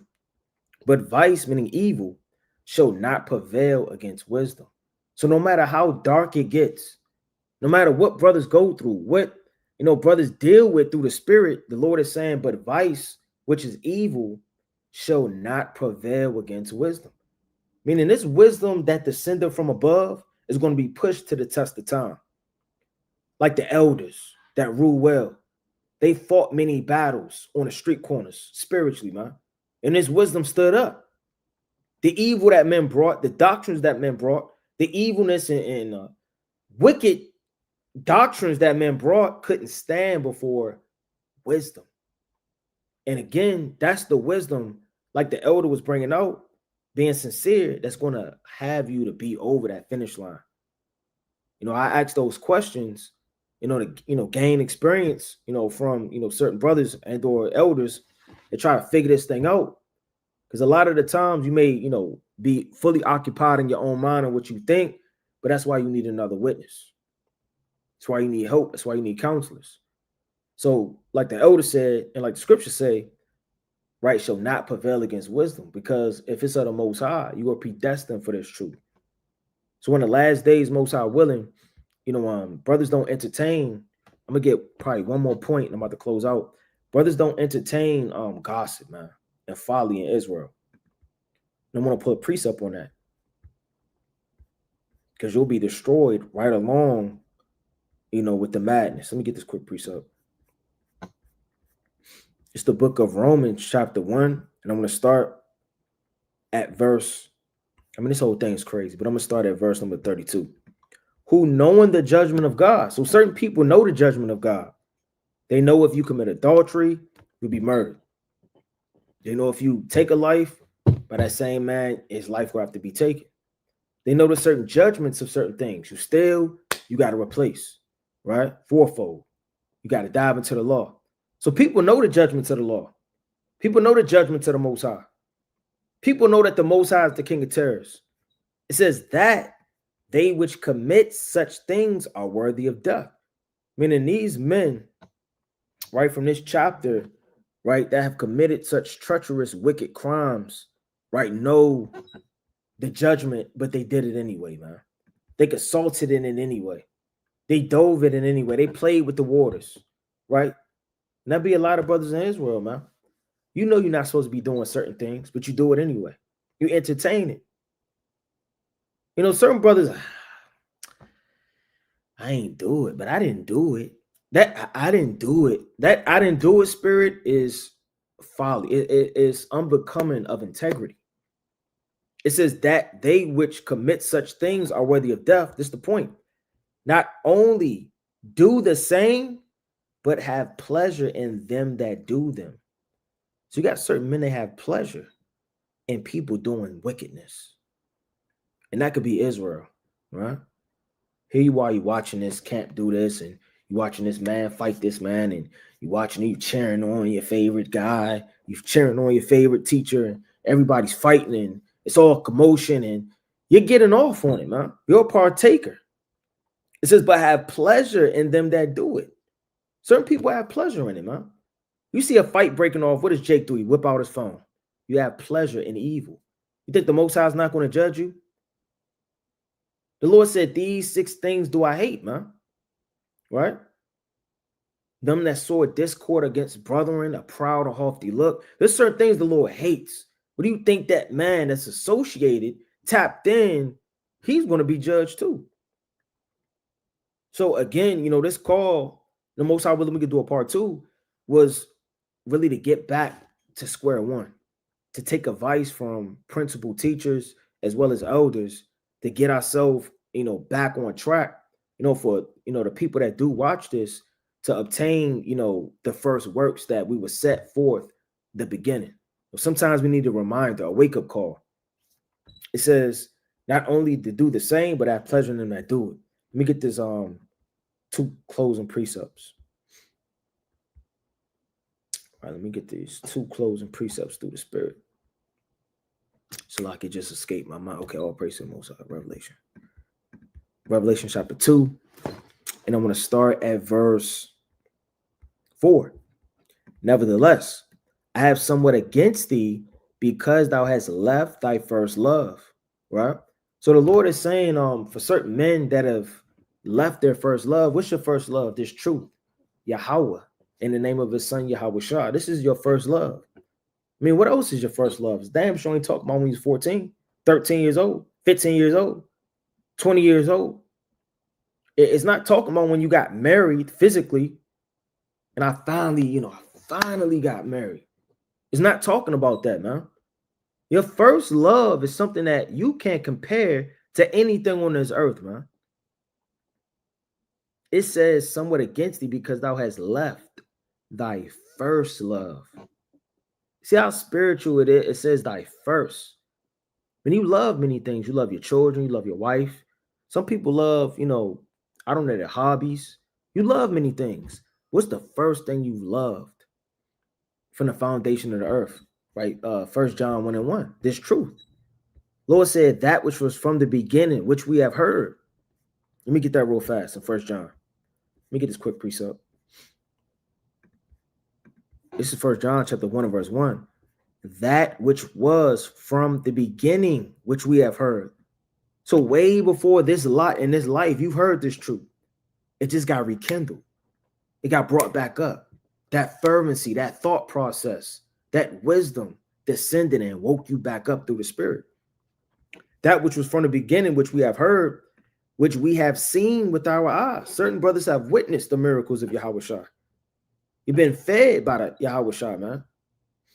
Which we have looked upon, and our hands have handled the word of life. For the life was manifested, and we have seen it, man. That's the first love. Something rekindled, something so deep and spiritual that's past your understanding. So when you first hear it, you wake back up, man. You got rocked back up, got waking out of sleep, and bear witness. Not only did you see it, but you bear witness to it, man. A lot of people, they see this knowledge and this truth, but they don't bear witness to it, man. I forgot what's his name. A performer, not a performer, an influencer or whatever you call him, a fool, named Drewski, and the brothers are sending it all in the group chats, was mocking the Israelites. So certain people don't bear witness to the truth. Your mother may not have, your father may not have, you know, your wife may not have, your husband may not have, but you have.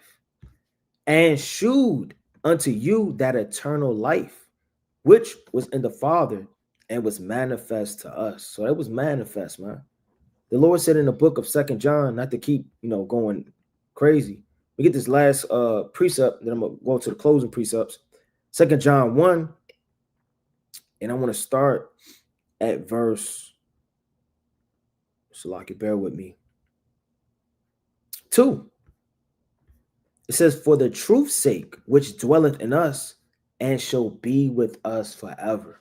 So once you start to bear witness and you come into this truth, like John said, for the truth's sake that dwelleth in us, it shall be with us forever.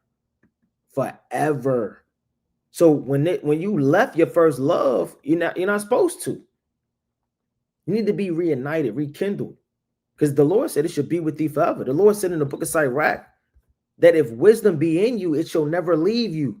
In the book of Sirach, chapter 39, huh? I believe in verse 7. Let me get this quick precept. Right, I'm gonna dive back into that one. Last precept. 39:9. Right? It says, many shall commend his understanding, and so long as the world endured, it shall not be blotted out. So as long as the world endured, that knowledge and that wisdom won't be blotted out from that man. His name won't be blotted out. So, I mean, imagine that. That's how you really know you in this truth. Certain things, like I was going through the Spirit, these elder men, the Lord went, like I said, we do the part 2. They still enduring 30 years later. And it hasn't been blotted out from them. I have forgotten all things in high school. I don't know one thing I have learned in high school. All praise to the Most High. I can read, count, manage my life through the Spirit. But I don't remember geometry, trigonometry, and all of the geo this and going to biology. I don't remember nothing they told me. And I was there for 4 years. And I went to summer school. But certain things in the Spirit, your spirit can't forget. It can't be blotted out from you. It said, in his memorial shall not depart away, and his name shall live, right, from generation to generation. Let me go back to Revelation chapter 2. Nevertheless, I have somewhat against thee, because thou hast left thy first love. Remember therefore from whence thou art fallen. Where does this come with? With examination. And repent and do the first works. What were the first works? Those first things you did to build up your faith, to build up your knowledge. Those are the very principal things you have to go back to. You got certain marriages, they look at old pictures. Remember when we went here? Remember, look. Remember when you were skinny? Look at you now. Remember when you had hair? Right? And you reminisce. You remember. You go back. You're looking at baby pictures. Now my son is 15 years old. You do the first works. It says, or else I will come unto thee quickly and will remove thy candlestick out of his place, except thou repent. Right? So for all brothers that are on their back is against the wall, man, take the advice that brothers brought out. It's nothing that brothers have brought out that, brothers didn't descend from the third heaven, have never been through anything. A lot of these brothers, like brothers brought out the excellent counsel, they've been through hell. They've been through tribulation. They've been hated, man. They've been readers. They've been students and still are. They've been, nobody to know this truth until the Most High has given them wisdom to be able to teach somebody. So take all of these accounts. Like the Lord said, there is no temptation that have taken you as such that is common to man. But Yahweh will make a way, paraphrasing greatly, and will not suffer you to be tempted above that ye are able, but will make a way that you may escape temptation, paraphrasing greatly. Right in the book of 1 Corinthians. Right. So brothers want to really look at that, man. Ain't nothing brothers dealing with other brothers ain't deal with too. That's why gathering together, communicating, right, and having these type of calls is helpful through the spirit. But I want to close out, right, giving all honor and glory, to the Most High God Yahweh and His beloved Son Yahweh Shah. Most High willingness was edifying. If it be the Most High, we most definitely gonna do a part 2, and we're gonna get as many elders and or other brothers as we can on through the spirit. All praise to the Most High, for brothers that hopped on and gave brothers, that amount of wisdom that they did through their experience. But with that, all praise to the Most High, Yahweh Shem Shah, Shalom.